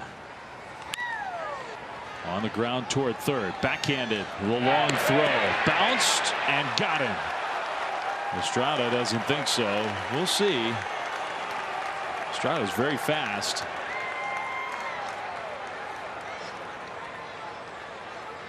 Now this becomes a big play. It does. Gabe Kapler said the call was the correct one. So Estrada retired. Cabrera, some good defense in that inning, supporting his pitcher. Middle 6 in Arizona, still 3-1 D-backs. Now for Plays of the Day, brought to you by your California Ford dealers. 20 years ago today, Andres Galarraga hit a 2-out, 2-run walk-off to beat the Phillies 4-2 at Pac Bell Park. It was the Giants' 9th straight win. And 3 years later, on this date in 2004, Noah Lowry got his first major league win. The 23-year-old took a no-hitter into the 7th and finished with a 3-hit complete game shutout of the Cincinnati Reds. 2 good memories. 2 really good guys. Yeah. Total opposite ends of the spectrum. I mean, Andres, when he joined the Giants, what was he, 41, 42 years old at that point? Something like that. Aaron Sanchez comes in when it's time for a change. Think Speedy Oil Change and Auto Service, your trusted oil change, tune-up, and brake experts. So Aaron Sanchez takes over bottom 6. Giants do a little maneuvering defensively. Alex Dickerson comes in. Chris Bryant came into the infield. Solano and Flores shifted around. So does that mean Darren Ruff is the guy who left the game? Maybe it must be Thairo Estrada came out of the game. I'm imagining that Solano moved from second to short. Yeah, this is the one time when it's tough to be broadcasting in San Francisco doing a game in Arizona. Yeah, it is hard for us to see. It's a long way away. Sanchez is a 4-pitch pitcher, but it's not even giving him credit. He has 2 types of movement with his fastball. His velocity will be anywhere between 89 and 93 with the fastball, but a curveball, changeup, cutter, and an outstanding command of all of his pitches. So we had it right. Solano playing shortstop. Estrada comes out of the game. So Bryant at third, Flores at second, Solano at short, Dickerson in left. With the new pitcher, and Madison Bumgarner on deck, going to hit for himself.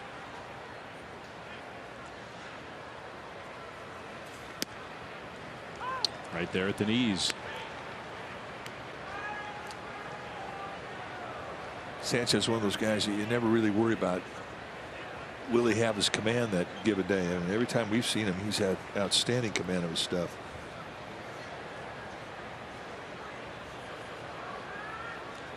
Two and two to Nick Ahmed, who had 2 hits and 2 at bats against Cueto. Lines out into right field. That one's going to slice foul.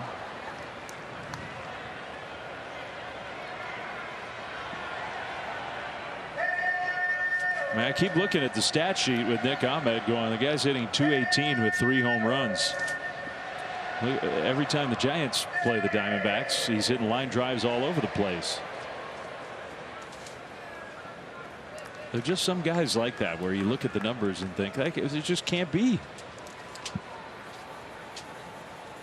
Yeah, it's kind of magical. Actually, think about it. A guy could be 1 for 64, roll into Oracle Park and have a 9-hit weekend. Paul Goldschmidt, Nolan Arenado. Oh, not handled by Casale. That was close. He is not sharing. All mine. Oops. Oh, hey. He might pick that one up and eat it. Oh, yeah. Can't let that go.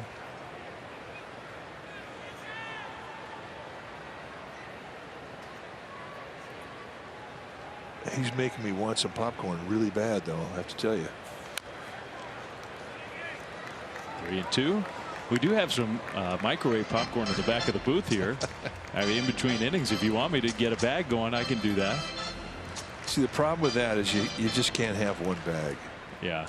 It's impossible. Popcorn also, that's a tough thing to eat while you're talking for me.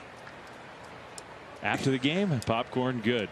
While you're working, popcorn not that easy. Well, eating in general while you're working. That's a fact, but popcorn in particular for me. On the ground to short. Donovan Solano throws him out. Additional defensive changes for San Francisco. You know, it doesn't seem like a big deal, but when you haven't played shortstop all year, Solano mover from second to short, that's exactly the kind of play he wants to start his night out with. Just kind of relax you. We just take it for granted. It's an easy thing to do, transition from position to position, because we see it so often, but it's not it's a big deal. It's not easy. Yeah. And Solano really hasn't played much short this year.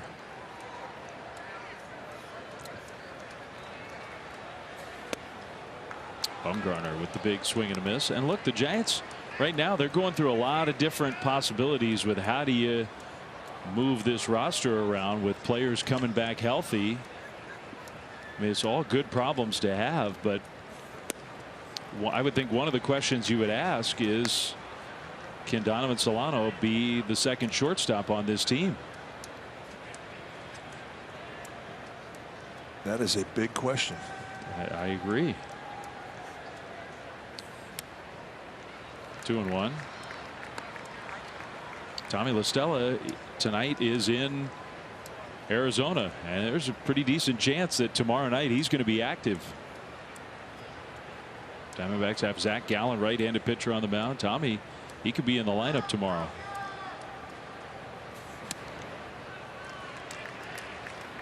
Well, Aaron Sanchez can't walk Madison Bumgarner. No.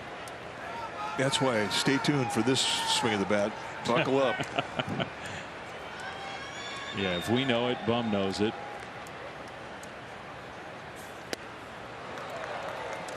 Three and two. Look at the reaction. He swings through any fastball. He's mad at himself.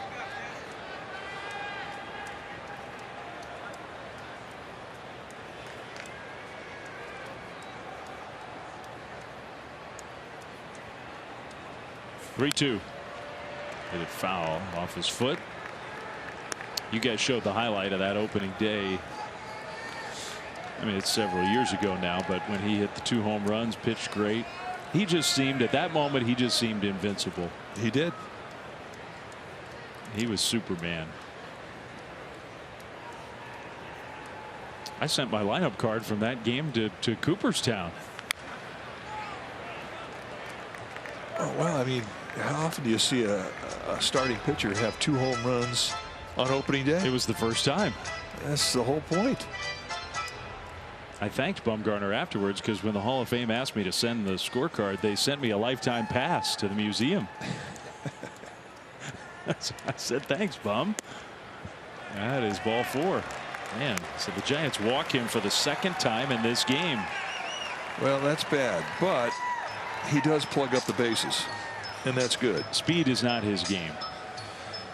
Yeah, he's not going to run away. He's going to stand and fight you. Still frustrating. Here's Josh Van Meter, because the walk, I mean, it didn't take speed. Bumgarner in the second inning, they walked him and he came in to score. Giants trying to keep this close, down 2 runs.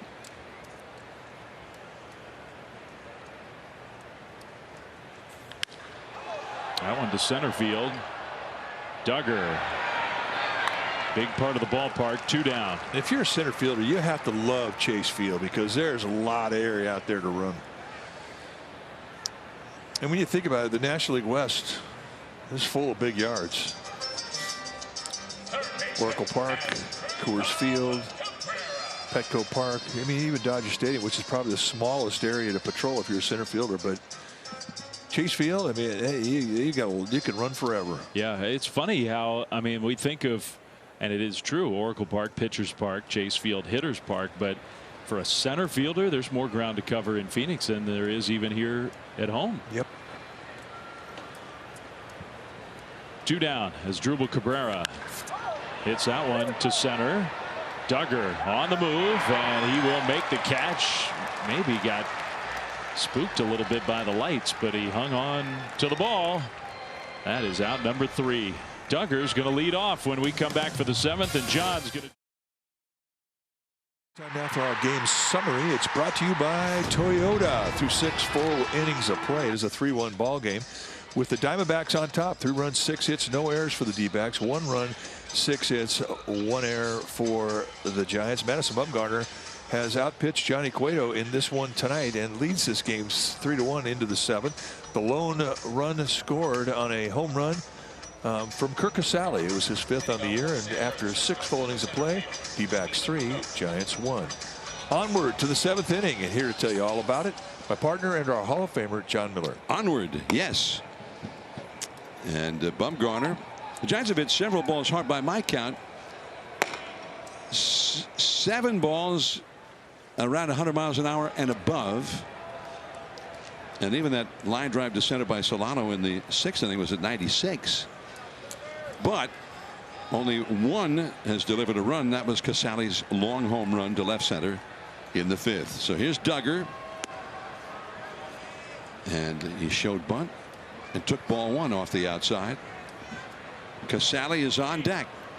The D-backs bullpen for the first time tonight is busy.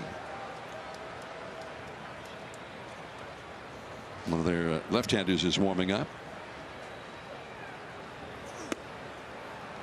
On the outside for a called strike. 1-1. Duggar has struck out looking, and then he hit a fly ball to center in the 5th inning. That 5th inning was kind of remarkable. Giants had 5 hitters up there. They hit a homer and a double, and Bumgarner threw 5 pitches. Over the mound. Here is Ahmed. Got him. Ahmed has won a Gold Glove in his career. Once that ball got to Ahmed, you knew it was going to be an out. The only chance that Duggar had is if Van Meter, the second baseman, had caught it. His angle would have taken him to where he couldn't have gotten much on the throw. But once it got to Ahmed, it was over. Kurt Casale, who launched a home run.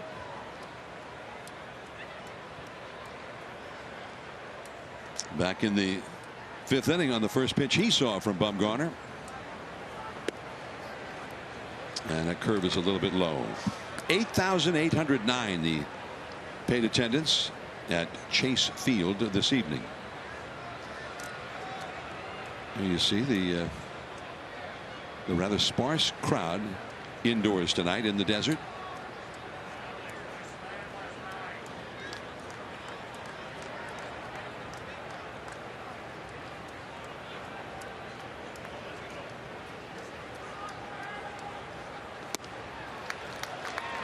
One ball, 1 strike. Again, perfect placement with that backdoor curveball, and took a little off. That was 76 miles per hour with the curveball. Seen a variance of speed about 6 miles per hour with how hard he throws that curveball tonight.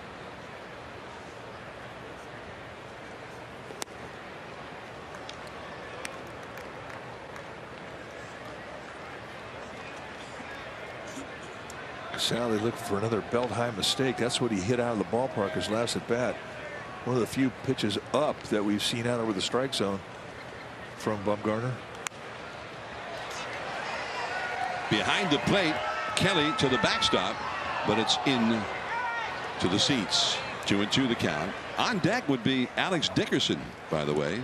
The pitcher's spot would be next, but Giants made the changes in the last of the 6th inning, and Alex Dickerson was the guy who went in to play left field in the 9th spot.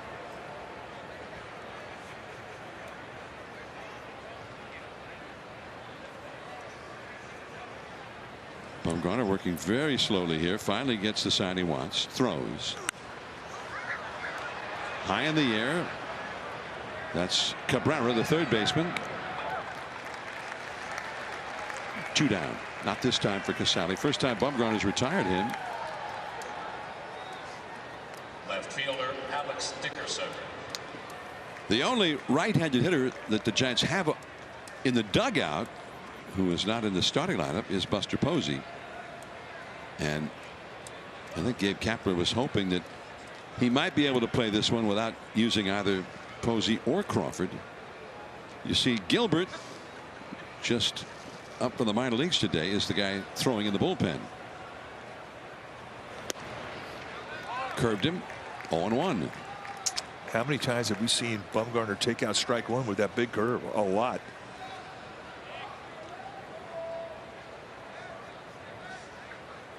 Buster watching from the dugout. He drove in what proved to be the winning run last night in the 10th inning. 0-2.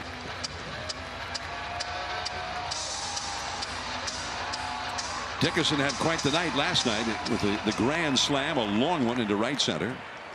The triple high off that 25-foot high wall in center field. Even moved Buster Posey up at base with a line shot to center field his last at bat. Off the inside. 1-2. So that was the best we've seen Dickerson swing the bat in a while. Well, he said after the game he found something in his swing.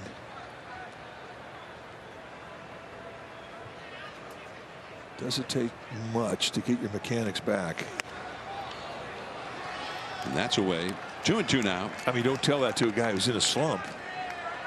But when they do finally find the tweak that gets them back in, it's oftentimes very simple adjustment.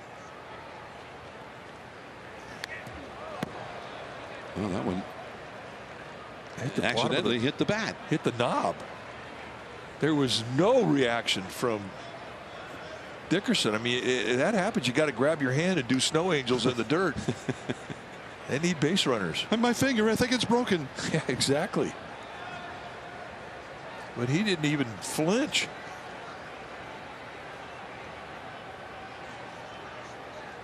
Bumgarner confirming that the count is 2-2 with Guccione, the plate umpire.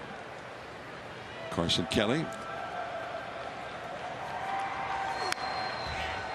And that one out over the plate, but a foul. It's a good swing.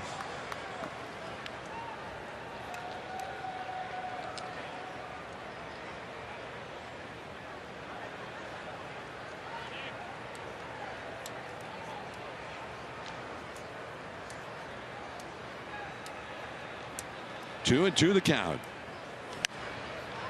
And he fights that one off.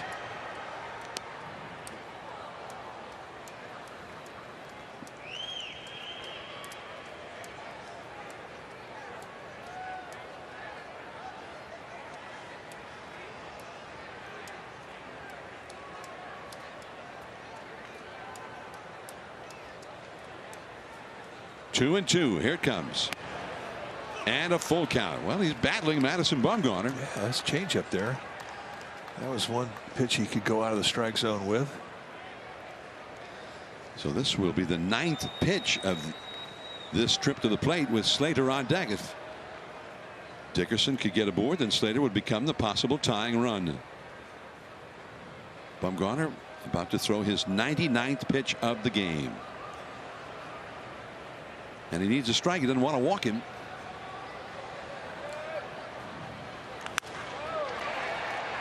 Out in shallow right center. Van Meter just in time. Dickerson racing up the line with everything he could muster. And the inning is over. That's 7 strong for Bumgarner tonight. Calhoun coming up last of the 7th. 3-1 Arizona. Go, Greg Pop inside the NBC Sports Bay Area newsroom getting you set for Toyota Giants post-game live. We'll have Sean Estes and Alex Pavlovich both break down Madison Bumgarner's outing tonight, and we will play for you his press conference with the media. So you'll hear from Madison Bumgarner right after his second ever start against the San Francisco Giants. We'll see you right after the game. All right, Greg, thank you. As the D-backs come to bat here in the last of the 7th inning. The 3, 4, and 5 spots in the batting order against Aaron Sanchez, who pitched a scoreless 6th inning in relief of Johnny Cueto. Calhoun has walked, struck out, and lined out to center. Off the inside, ball 1.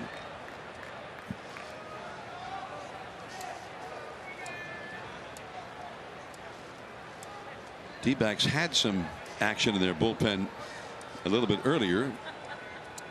A guy from the Santa Cruz area just got brought up today, Tyler Gilbert, but nobody throwing out there at the moment. Bumgarner, meanwhile, in 7 strong innings, has thrown 99 pitches.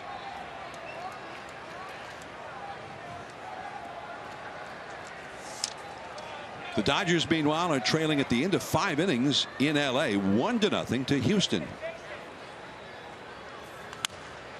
The curveball is pulled foul, and he broke his bat on that foul ball. 1 ball and 2 strikes. Bumgarner in the year has not thrown 100 pitches or more in a game. He's hit 99 twice, and he's at 99 tonight. So I don't believe we're going to see Bumgarner in the top of the 8th inning.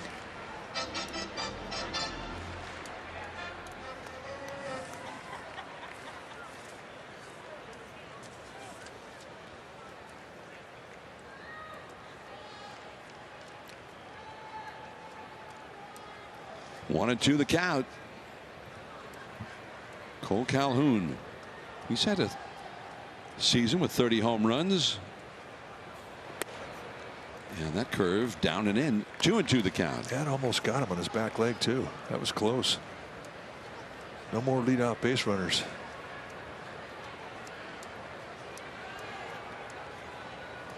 That's Carson Kelly on deck.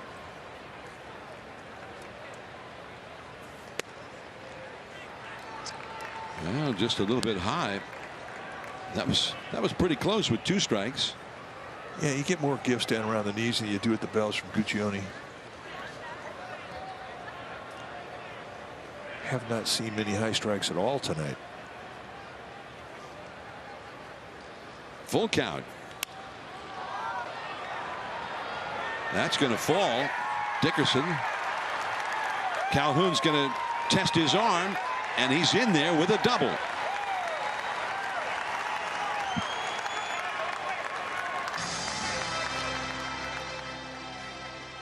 Yeah, nice at bat. He worked the count full, went opposite way.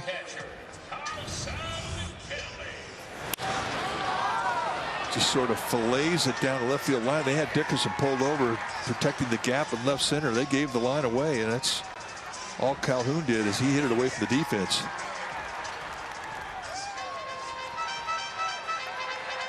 Cole Calhoun, second time he's been on base tonight. He had a walk in the 1st inning.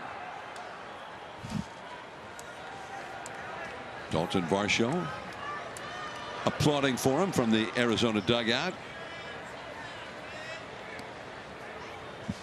So runner at second, nobody out.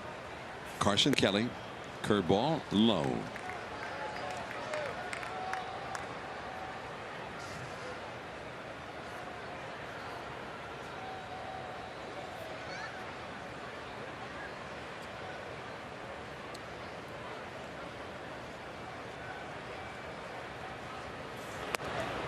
And that is too low.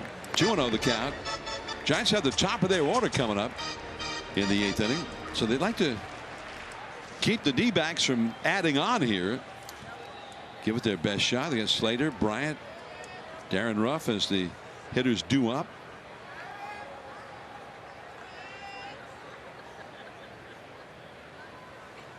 To start the inning. 2-0 the count. 3-0. Another left-handed hitter, David Peralta, is on deck.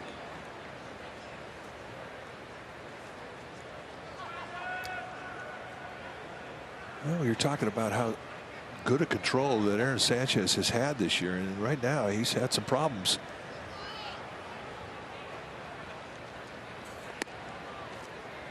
Nope. Not that one. Ball 4. Well, Giants fans, Xfinity Mobile delivers fast nationwide 5G on the most reliable network. Save on your wireless bill with Xfinity Mobile.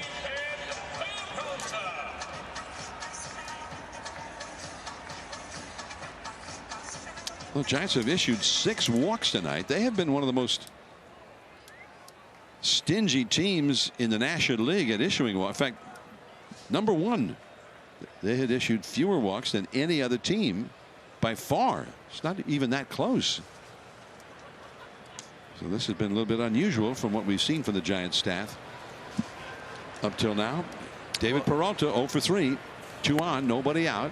And it really hasn't been a tight strike zone either tonight. No swing there. Ball 1.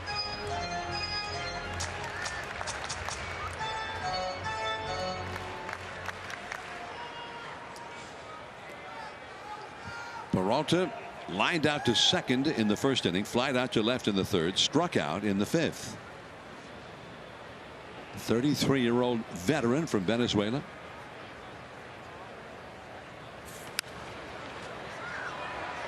That's a foul that will go back out of play. They used to count on Peralta. In fact, they probably still are counting on him for some power, but he has not been hitting with much power so far this year. Peralta 5 home runs, 345 official at bats. Calhoun at second, Kelly over at first. Peralta does lead the National League with 7 triples, however. 1-1 the count. And the curve. Did he swing? Yes. Yeah, that's a break. Sean Barber, third base umpire, on appeal, said, yeah, that's a swing. Are you kidding? You know, that's the one statistic you really can't bargain on. I mean, you can bargain on home runs and hits and doubles and RBIs, but you can't bargain on triples. And you can't say, yeah, I had 9 triples. I mean, when you go into talk contract. Yeah, you're talking contract. The general manager goes, I don't care about triples. They don't count. What the long ball. And that curveball down and in. 2-2. Well, you can't really bargain on stolen bases anymore. It's all changed. But I mean, you can bargain on VORP and BABIP. I mean, there are other things that you can bargain on.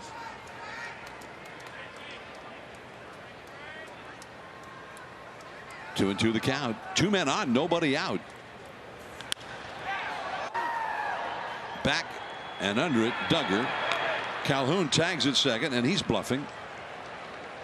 Although Duggar wasn't so sure, he heaved it all the way to third on 1 bounce. Well, tonight at the start of the game, when they had Chris Bryant in left field and Duggar in center and Slater in right, that's as good as it gets for the Giants outfield in regards to arm strength. Those 3 guys all have good arms. And really, Yastrzemski's got a pretty good arm too. What he doesn't have in arm strength, he makes up in accuracy and how quickly he unloads the ball. He's a good assist on him. It's one of their strengths. But adding Bryant into the mix, that's a different deal. He has an elite arm. Tyler Gilbert, by the way, starts throwing again in the Arizona bullpen. So maybe we'll see the Northern California native in his major league debut come the 8th inning. Here is Walker. He's had 2 singles in 3 at bats tonight, has scored a run. Aaron Sanchez on the mound with 2 men on. Spin move, just kind of looking. Calhoun back to second. Johnny Cueto was the starter. He went 5 innings, 3 runs, 2 earned runs, 6 hits, 4 walks, 7 strikeouts. There were a lot of base runners out there while Cueto was pitching. Wow, he was in the stretch all night long. I mean, he really battled hard. And that's a called strike on the outside. Dealt high, and it's 0-1. Well, Cueto was battling in it. I mean, they had a lot of chances to score more runs than they did.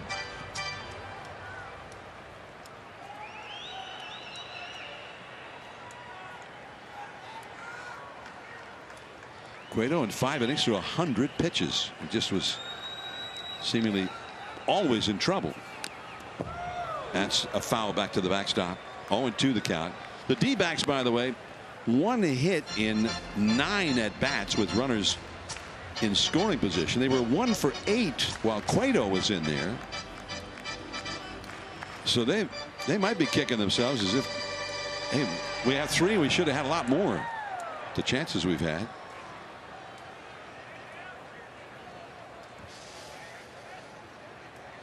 And even then, one of the runs that they got was an unearned run as a result of that error by Casale. 0-2 the count to Walker.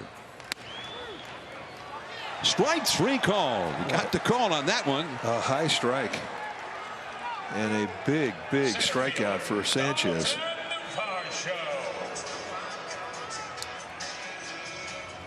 Walker is just sort of beside himself with, for crying out loud. Let me read his lips a little bit. Yeah, I saw a couple of phooeys in there.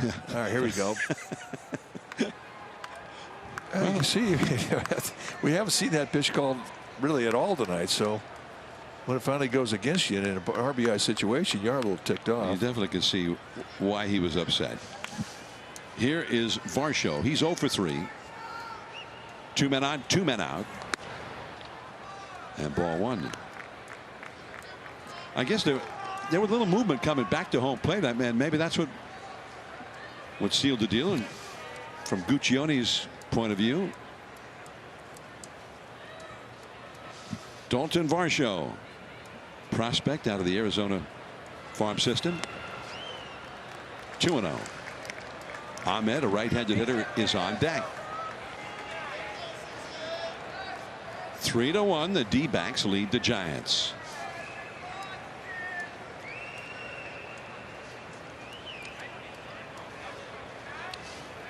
We mentioned that they have some action in their bullpen, but we don't know for sure that Bumgarner's even coming out of the game at this point. 2-0 the count. That ball, that kind of sat there at 75 miles an hour in the zone, and he drilled it, but foul. 2-1. Well, I mean, it's just sort of a get it in lazy curveball, and it wound up being a hanger. And Varsho, I mean, he jolted it. That's Tyler Gilbert.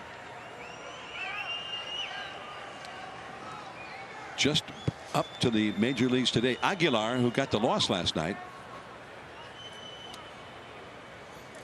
was sent back to the minors. And that curve is down and in. 3-1. Varsho's been hitting the ball very well lately. His season's numbers not great, but the last couple of weeks he's hit with power and for batting average. 0 for 3 tonight, though. 3-1 the count with 2 men on. That curve right at the knees. Strike 2 call. Not giving in to that fastball and a fastball count. He's always been known for that curveball. Well, he can't throw a better one than he threw on that 3-1 count.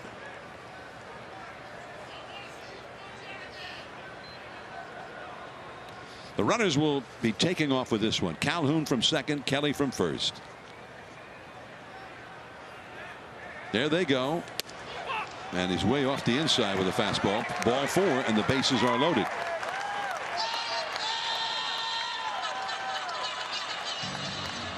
I mean, there's nobody in the Giants bullpen.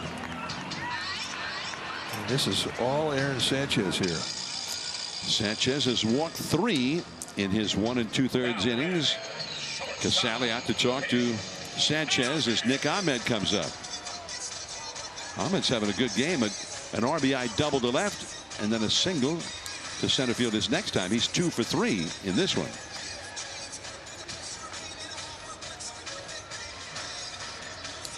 Bases loaded with 2 down. As Aaron Sanchez just trying to keep the Giants alive in this game.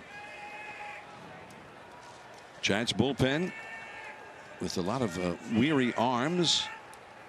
Had some guys he just did not use last night that normally he would have late in the game with the Giants tied or ahead. Off the outside to Ahmed. Ball 1.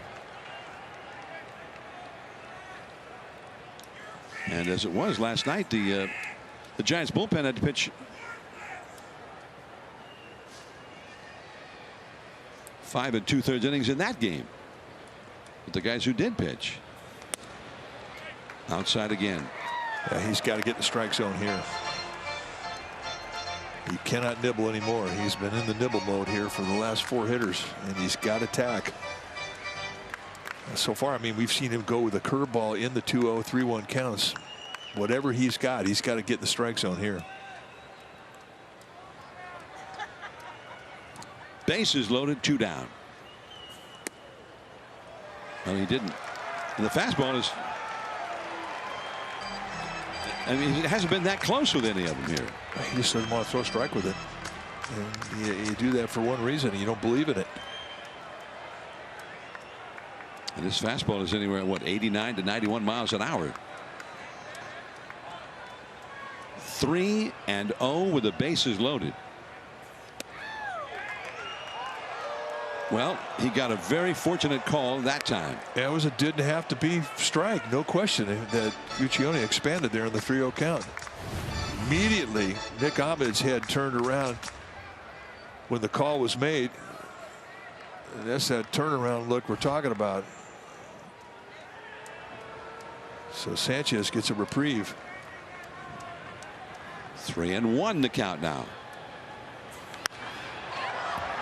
And you can see the reaction, throwing the bat down as Duggar is under it, and he somehow gets through that inning. Top of the order, Slater, Bryant, Ruff. The Giants are trailing 3-1.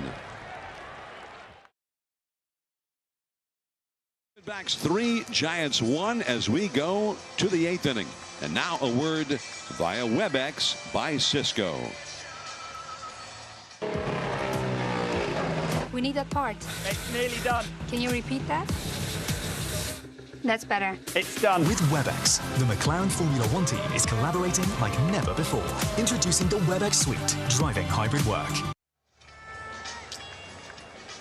Gabe Kapler. The Giants are still very much alive in this game as we go to the 8th inning. And a pitching change now for the D-backs. When it's time for a change, think Speedy Oil Change and Auto Service, your trusted oil change, tune-up, and brake experts. So a major league debut tonight for Tyler Gilbert. Was a starter in Reno. He had 1 relief appearance. 5-2 with a 3.44 ERA. And he's going to see a fastball. It's going to be, high 80s, low 90s. Curveball, he'll cut it. He has a changeup.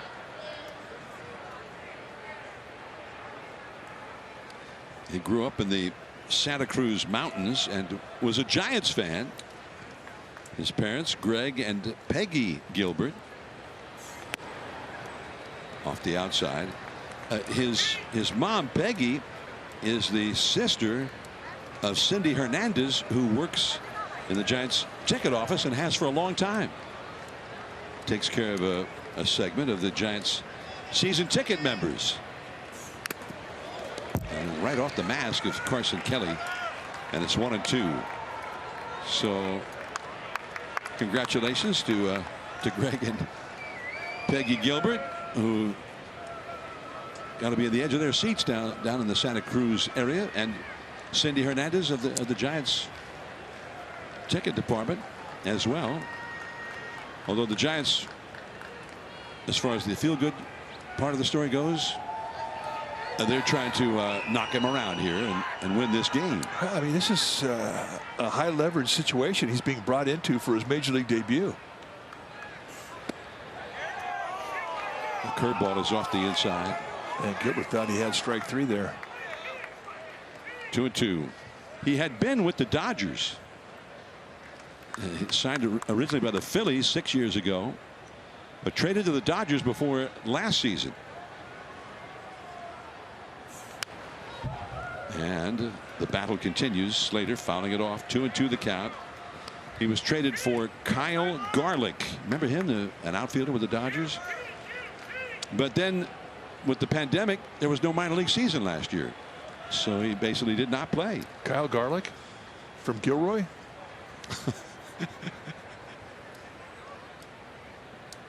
Here's the 2-2 pitch on the way.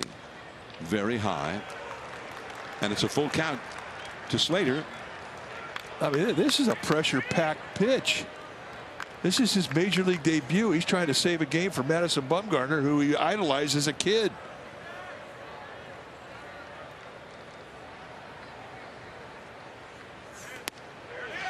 Struck him out looking. Slater very angry about that call, but the StatCast strike zone said it was a strike. Well, 3-2 fastball. And look at the target, inside corner. This thing goes out of way. And according to the box, it was in there. But you don't get a lot of umpires that will see in a payoff pitch a catcher reach outside his shin guards, catch the ball, and still get that pitch. And Walker, who didn't like the one that he got called out on, reacted to it. So now Chris Bryant, who's had one hit in this series in 8 at-bats or 7 at-bats plus a walk, and that one hit was an infield hit at the knees at 91 miles an hour. The Bryant family, his wife Jessica, his son Kyler, in the ballpark tonight with a lot of other Bryant family in from Las Vegas. 1 ball, 1 strike. That ball in the air, but playable. On the warning track, Calhoun. 2 down. So Gilbert gets 2 right-handed hitters in a row. When we showed his numbers for the minor league, it looked like he actually has those reverse splits. He's actually had better success at Reno against right-handers. Is that what we saw?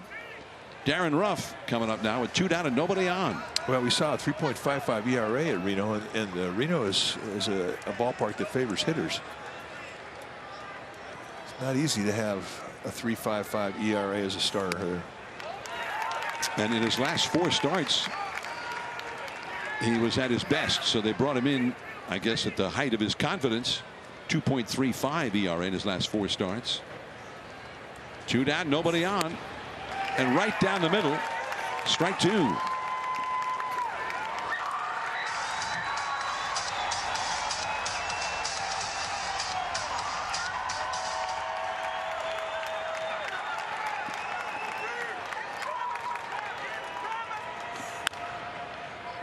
And pulled foul. Gilbert 6 feet 3 inches tall. He is 27 years old. So he'd been bouncing around the minor leagues for a while. Drafted back in 2015 by the Phillies. D-backs got him at the winter meetings in the Rule 5 minor league draft this past December. Very high. 1-2. Wilmer Flores on deck. If Ruff could get aboard here, then Wilmer would be the possible tying run. Nobody throwing in the Arizona bullpen right now.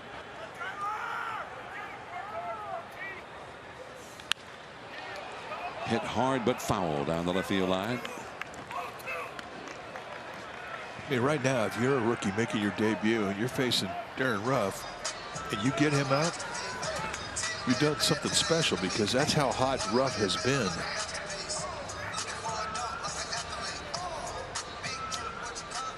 Ruff had 1 single in this game.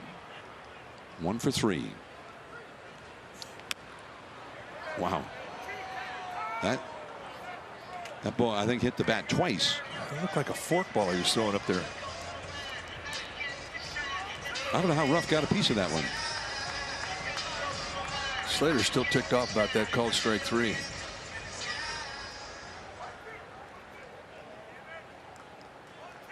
Wilmer Flores. The Giants would like to get him up there against this young guy.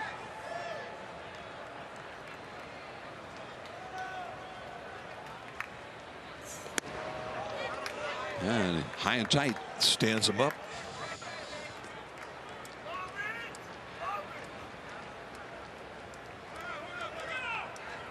They always seem to hurt a little bit more when you're down by 2 runs, getting called out on a 3-2 close pitch.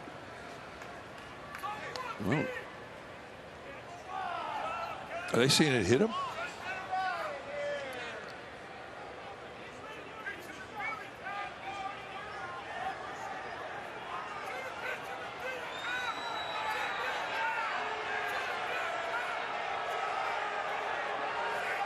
Well, we saw the signal from Gabe Kapler. They wanted them to check with the umpires in New York about something.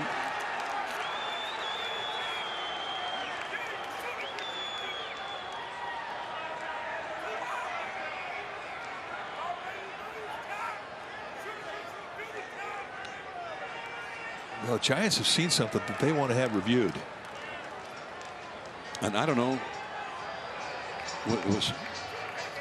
Did the catcher interfere with the swing? What did they see?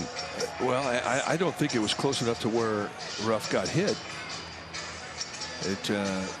If there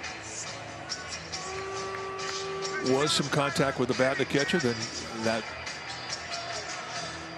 would be something they would be able to see in a review.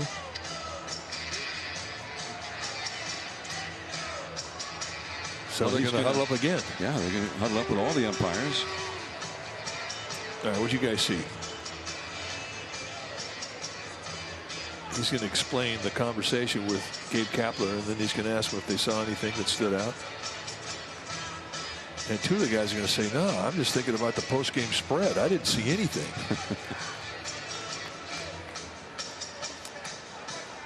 Well, I mean, it's his right to ask for a replay review. I mean, if that's what he was asking for, which it appeared that it was Guccione saying, well, you didn't do it in a timely enough fashion. That would be the only thing he would be able to say. But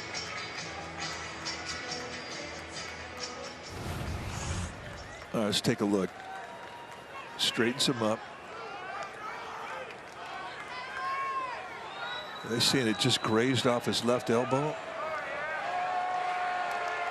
Definitely not catcher's interference. So if it's anything, it has to be that there was some contact with the ball on the elbow pad. I don't even know if it was enough that Ruff felt it.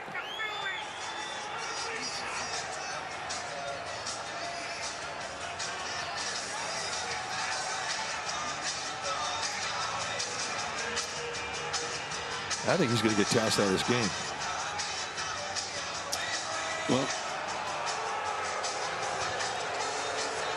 they are going to confer with the umpires in New York. Well, it's after the 7th inning. I mean, you ask an umpire if they would look at it, and I've never seen that request denied. So now, Torey Lovullo is going to come out and say, "Whoa, he's past the time limit." That's going to be his argument.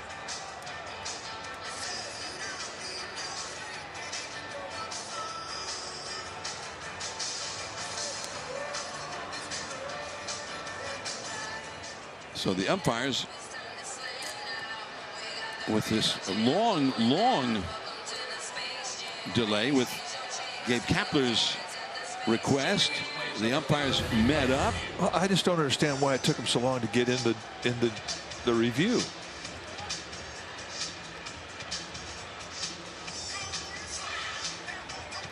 I don't know if I saw the fly of the ball altered.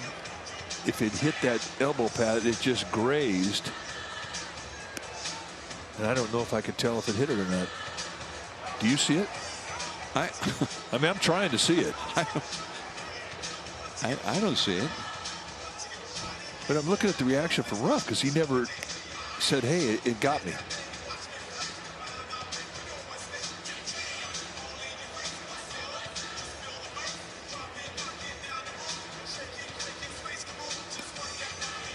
So they'll magnify that contact point. I'd like the umpires to do like the NFL and tell us all, clue us all in as to what's going on. I think that's a good suggestion. Let the crew chief wear a microphone and just announce it to everybody.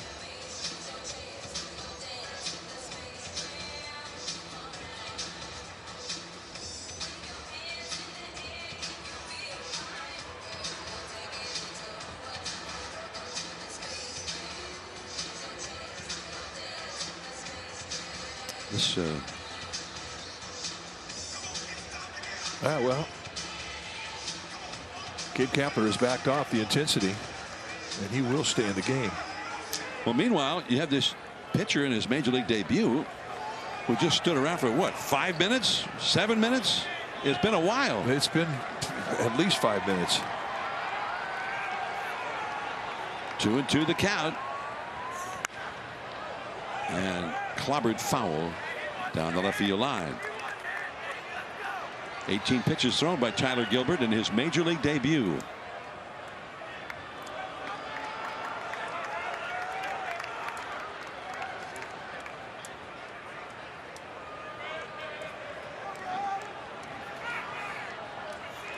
Well, if nothing else, it did cause Gilbert to have to stand around doing nothing for quite a while. That definitely could affect him. Strike 3 called, but apparently not. So a great first inning. His major league debut in an 8th inning setup role, retires the side in order.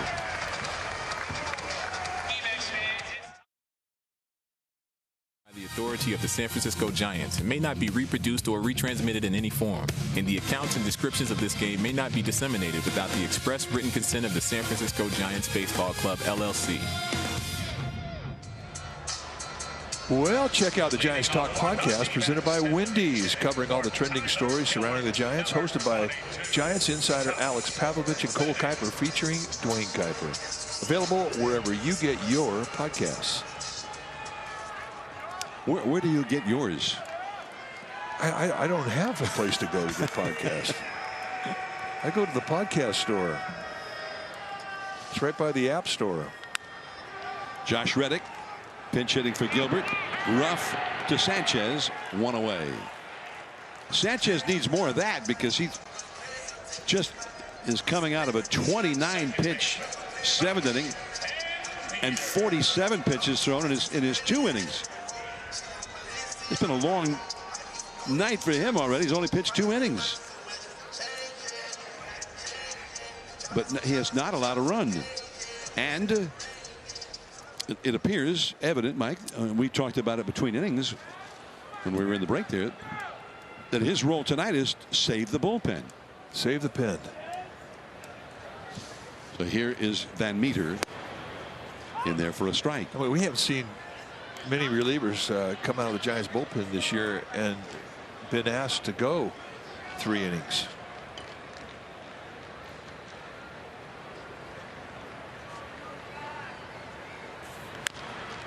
But that's really one of the strong assets of Aaron Sanchez. I mean, he can give you 5 or 6. Tyler Clippard, the veteran, he'll be the closer. He's been injured most of the year. He pitched the 9th inning last night, and he has not allowed anything in the 4 games that he has worked since coming back from the injured list. 0-2 the count to Van Meter, who's had 1 hit in 4 at-bats, a double in the 1st inning. A curveball, skied to center. Duggar, 2 down. And Van Meter, who's been so hot, but 1 for 5 in this game. Gilbert. He's got a lot of phone calls and text messages that he'll be getting. Oh, yeah, his phone's blowing up right now. Are you kidding me? Got a chance to get a hold tonight.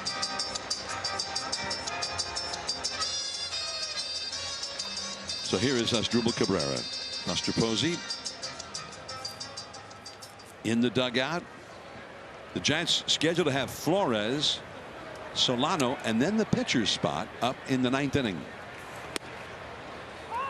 0-1 to Cabrera. He's had the big hit of the game, a 2-run double with 2 down in the 2nd inning against Cueto. That made that a 3-run inning. That's the only inning in which the D-backs have scored. And it's the difference in this game right now. 0-2.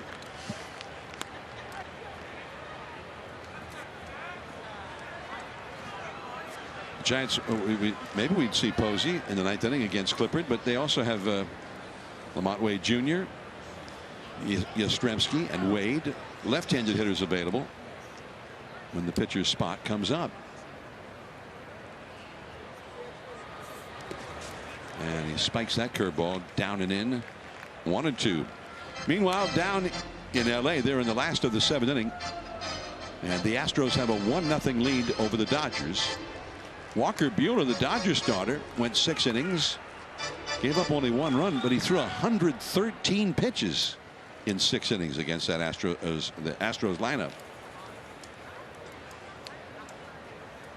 He was working hard. 2-2. But we saw firsthand over the weekend just how good that Astros offense is and how they will make a pitcher, even a guy like Buehler, work hard.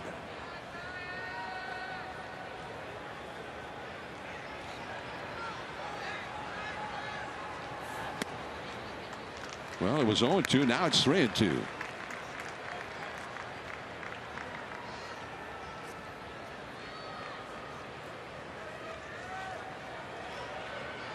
So Kapler finally got what he wanted. Umpires did send it to New York to review.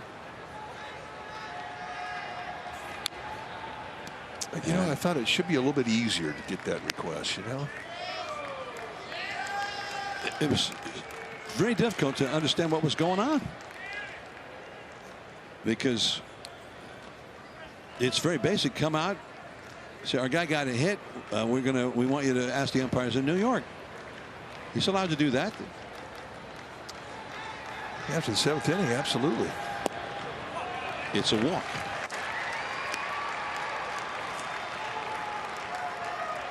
Cabrera, who's been a real tough out for the Giants in this series so far.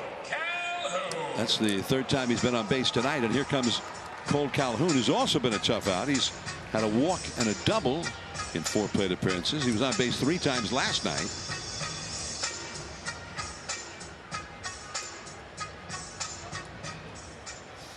Across the bay in Oakland, and we can see the lights at the Coliseum from where we're sitting at Oracle Park here in San Francisco. The Padres have an 8-1 lead over the Athletics in the last of the 8th inning over there. Calhoun hammers one deep center. Duggar back. He gets there. Steven Duggar showing that range right back near the 407-foot marker. Last chance for the Giants. Flores, Solano, and then a pinch hitter coming up. 9th inning from Arizona. D-backs 3, Giants 1. And a pitching change for Arizona. When it's time for a change, think Speedy Oil Change and Auto Service, your trusted oil change, tune-up, and brake experts. So Tyler Clippard, the new pitcher for the D-backs. 6th time that he has been called upon. He had been penciled in to be their closer, but the injury has really taken a lot of his season out. The native from Lexington, Kentucky. Get a low 90s fastball, great changeup, and he'll throw a breaking ball or 2 at you. But his fastball changeup is his reputation. You got the call on the outside there to Wilmer Flores, who's had 2 singles in 3 at-bats. Clippard, who broke into the big leagues for the first time back in 2007 with the Yankees. 36 years old now. Yeah, he's played with a few teams. And the curveball is too low. Nationals. He had several years with I think the Nationals are the team he was with the longest period of time. Played with the A's, the Mets. He's probably an old teammate of Wilmer Flores. No doubt. Tyler Clippard's played with everybody in the game. Yaz with a helmet on in the dugout. The pitcher's spot due up 3rd in the inning. Strike 2 called. A high strike on the inside there. Also played with the White Sox, the Astros, the Blue Jays, Cleveland, the Twins. It'd be easier just to say, what teams has he not played with? He got very long laces dangling on that glove, doesn't he? Yeah, and I never understood why guys did that.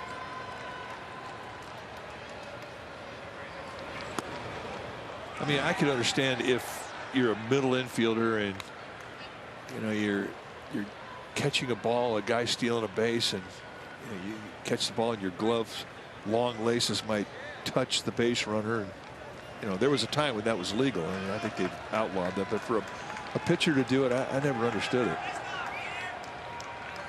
2-2 the count. And a foul out of play. Well, he's played for so many teams. And he once said, I don't blame people for asking me, are you still playing? Where are you? He says, I don't take offense to that because, listen, I could hardly keep track of it myself. You know, guys will always get a jersey. And well, for every team that they play with, they'll get that jersey, and that'll go on the wall someplace. And he's got to have a big room to hold all his framed jerseys.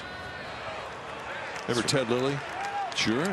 I went over to his house. He lives in San Luis Obispo, and got into his den, and I think he had about 9 jerseys there of teams that he played on. It was great.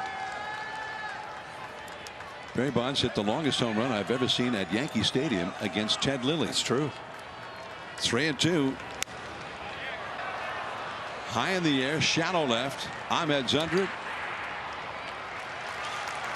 Well, it was a battle from Wilmer Flores, but Tyler Clippard prevails, 1 away. Shortstop, Donovan Solano, who's been hitting the ball hard all night long, although he has only 1 hit to show for it. That was a double over the head of the center fielder back in the 4th inning. But he's definitely been hitting the ball in the barrel, squaring it up every at bat. Oh, he's back to Donnie Barrels again. No question. Using the whole field.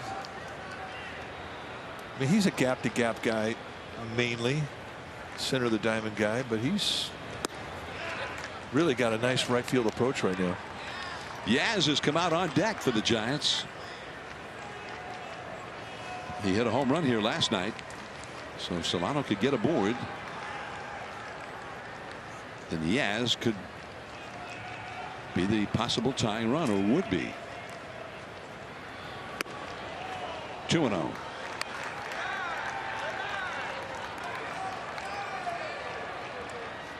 See the iPads back up against the wall of the Giants dugout. Every pitcher on the pitching staff of the D-backs they're locked in there, and you can go in there and during the game and bring a guy up you're about to face and see what he throws, see what his arm angle is. So much information for guys to digest. So Yaz is out on deck, but as we could see in the dugout, Buster Posey's also putting the gear on to hit. That ball left center field, and it is 1 hop up next to the 413 marker out there. He'll stop at second. So Donnie Barrels is back. 4th time tonight. He has just annihilated one.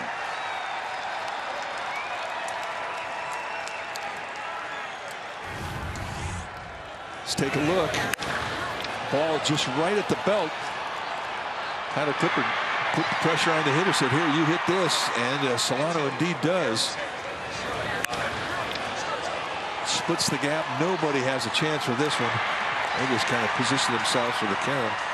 And you're going to get your wish, John. Yaz is going to be that tying run.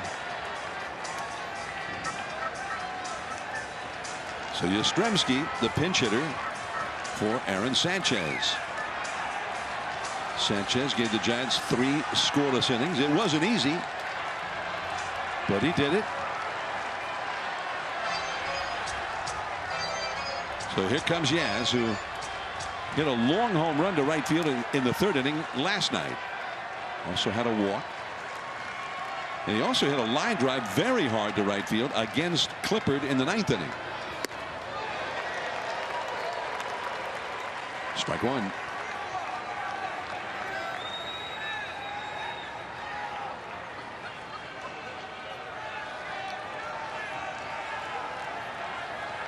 Buster Posey with a bat in the dugout.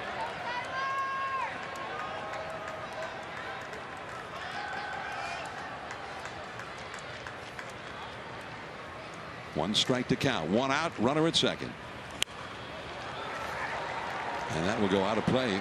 Perfect location with that fastball. 2-seam movement on the outside corner at the knees. Tyler Rogers starts to warm up in the Giants bullpen. Duggar on deck. And Posey in the hole. Maybe he would bat for Casale if it got to that.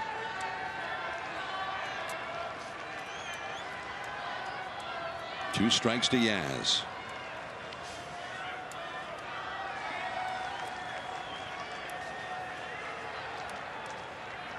Yaz has had 2 hits in 5 pinch hit at bats this year, including a home run.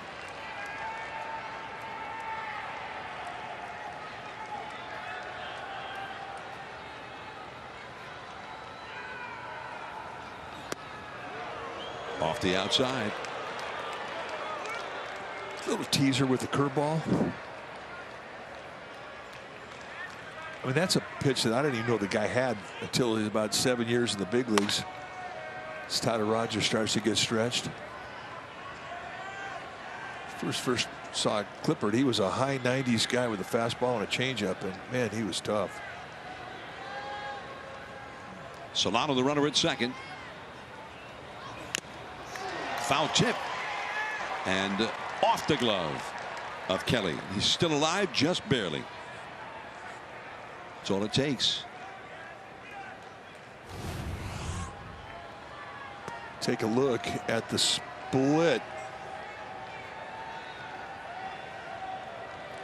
And he just can't quite get a grip on it.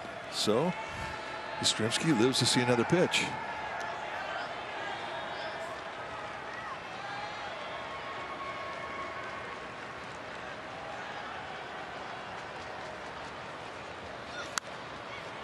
And he went up after that high fastball and got a piece of it to fight it off. I mean, well, like I said, we first saw him, he was 98 miles an hour and he'd throw it right across your letters. Good luck hitting that. He's still throwing that high fastball, only it's now 89 miles per hour. Different animal. He was a guy who was susceptible to the long ball in those hard throwing days, although he had a lot of outstanding years. Way outside with a changeup. 2-2. Yaz battling it out.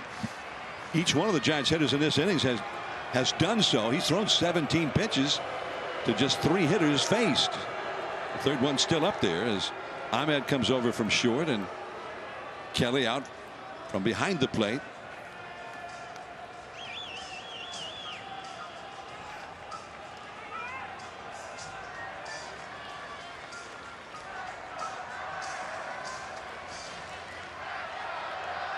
You hear the Giants fans in the house trying to root the Giants on here.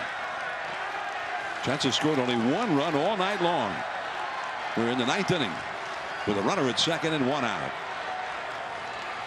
2-2 to Yastrzemski. Struck him out. Nasty pitch there. Yeah, he had a pitch to go down the dirt with, and that's exactly where he went. And Yaz could not lay off. Exactly. He was trying to bounce it. See the split. Trying to bounce it between home plate and the catcher, and that was perfect.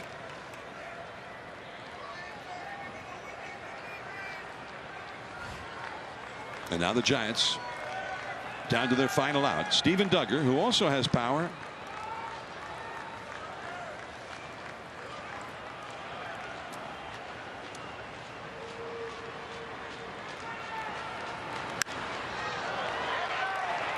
Left field, and this should do it.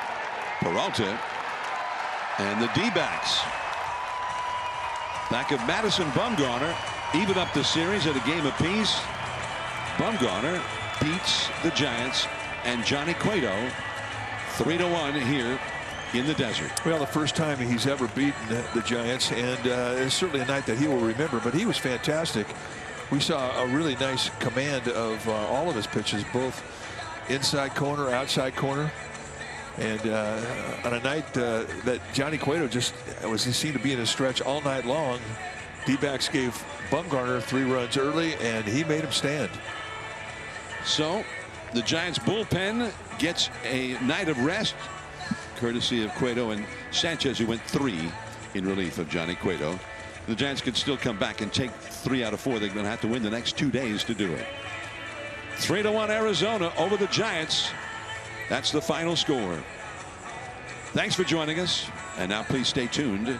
Giants post-game live presented by Toyota is coming up right now.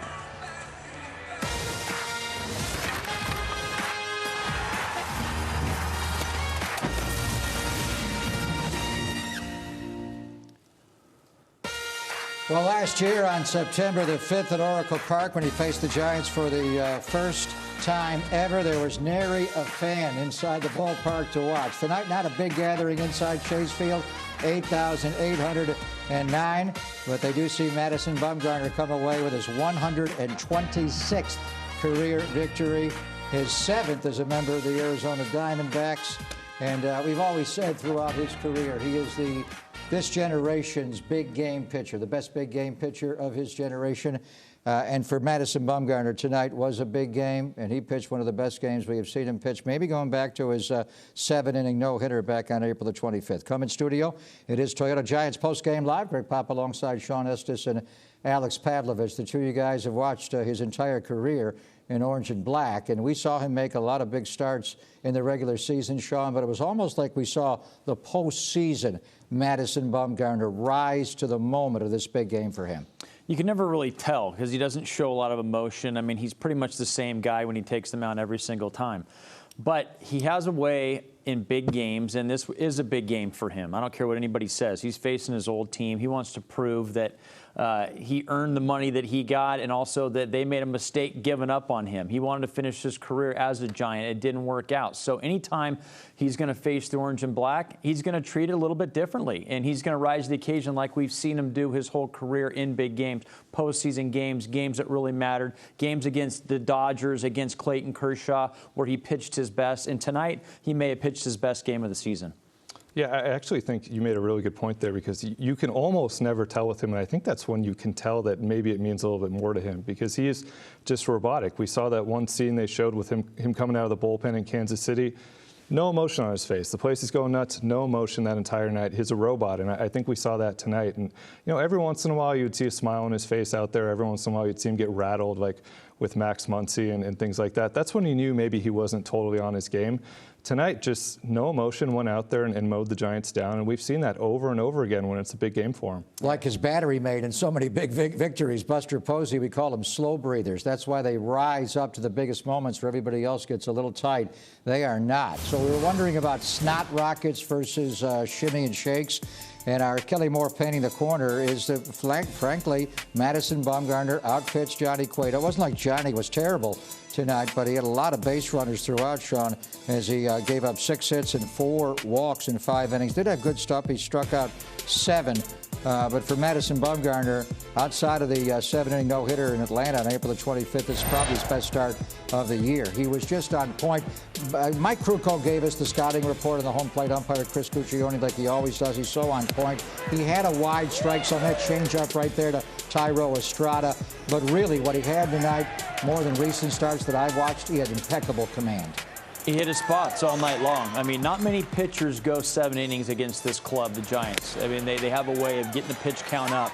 In order to keep your pitch count down against the Giants, you have to pound the strike zone with quality pitches. They don't chase. But what Bumgarner did tonight is he threw quality pitches in the strike zone. He mixed it up. He got 9 outs with his fastball tonight. He got 2 with the cutter, 6 with the curveball, and 4 with the changeup. Just goes to show you that he was getting outs in different ways. Didn't punch a bunch of guys out. Only had 1 walk, so you knew that he was in the strike zone for most of the night. Kept the hitters off balance. He was 20 for 27 with first pitch strikes. He got ahead in the count.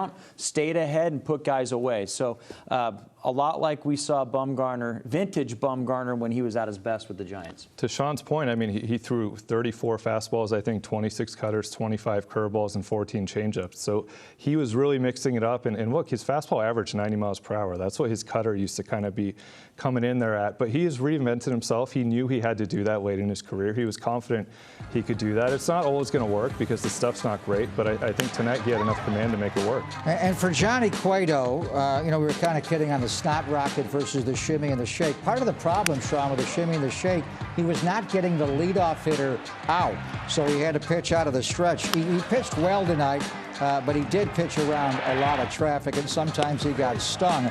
And in that second inning, a very strange play involving Curt Casale in Rule 7.04. We had to get deep into the rule book to figure out what the heck happened there. That's the only inning where they scored tonight. They scored all 3 runs in that inning.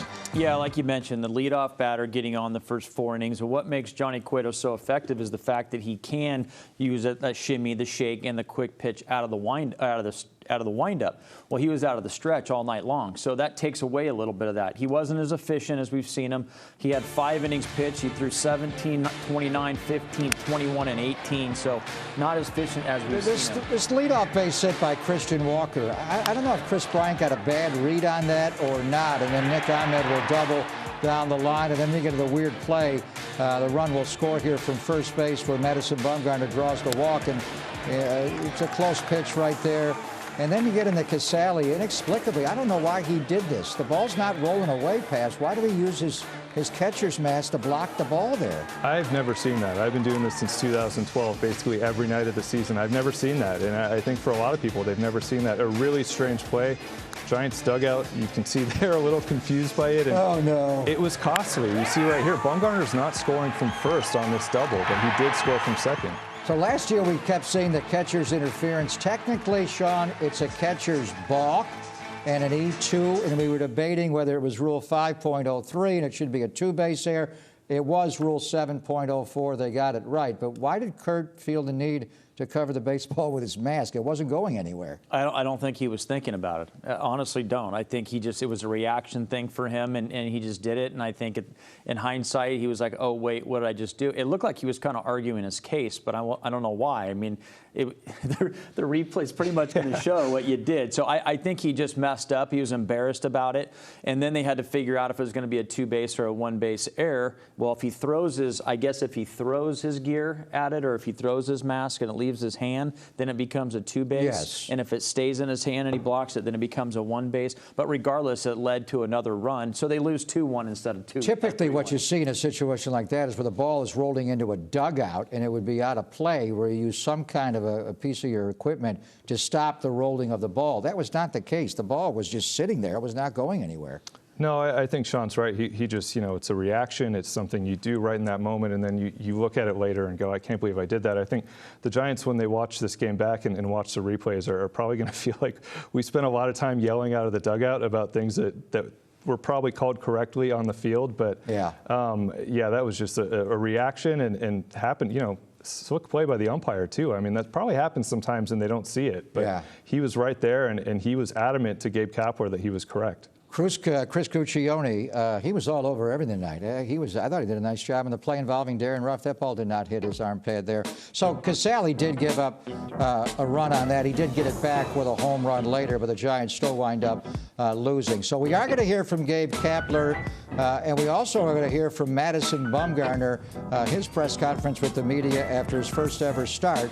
That wound up as a victory against the San Francisco Giants. A lot more coming your way on Toyota Giants Postgame Live. Giants Postgame Live is presented by Toyota. Wouldn't it be nice to drive the most trusted brand in California? Take a test drive at your local dealer today.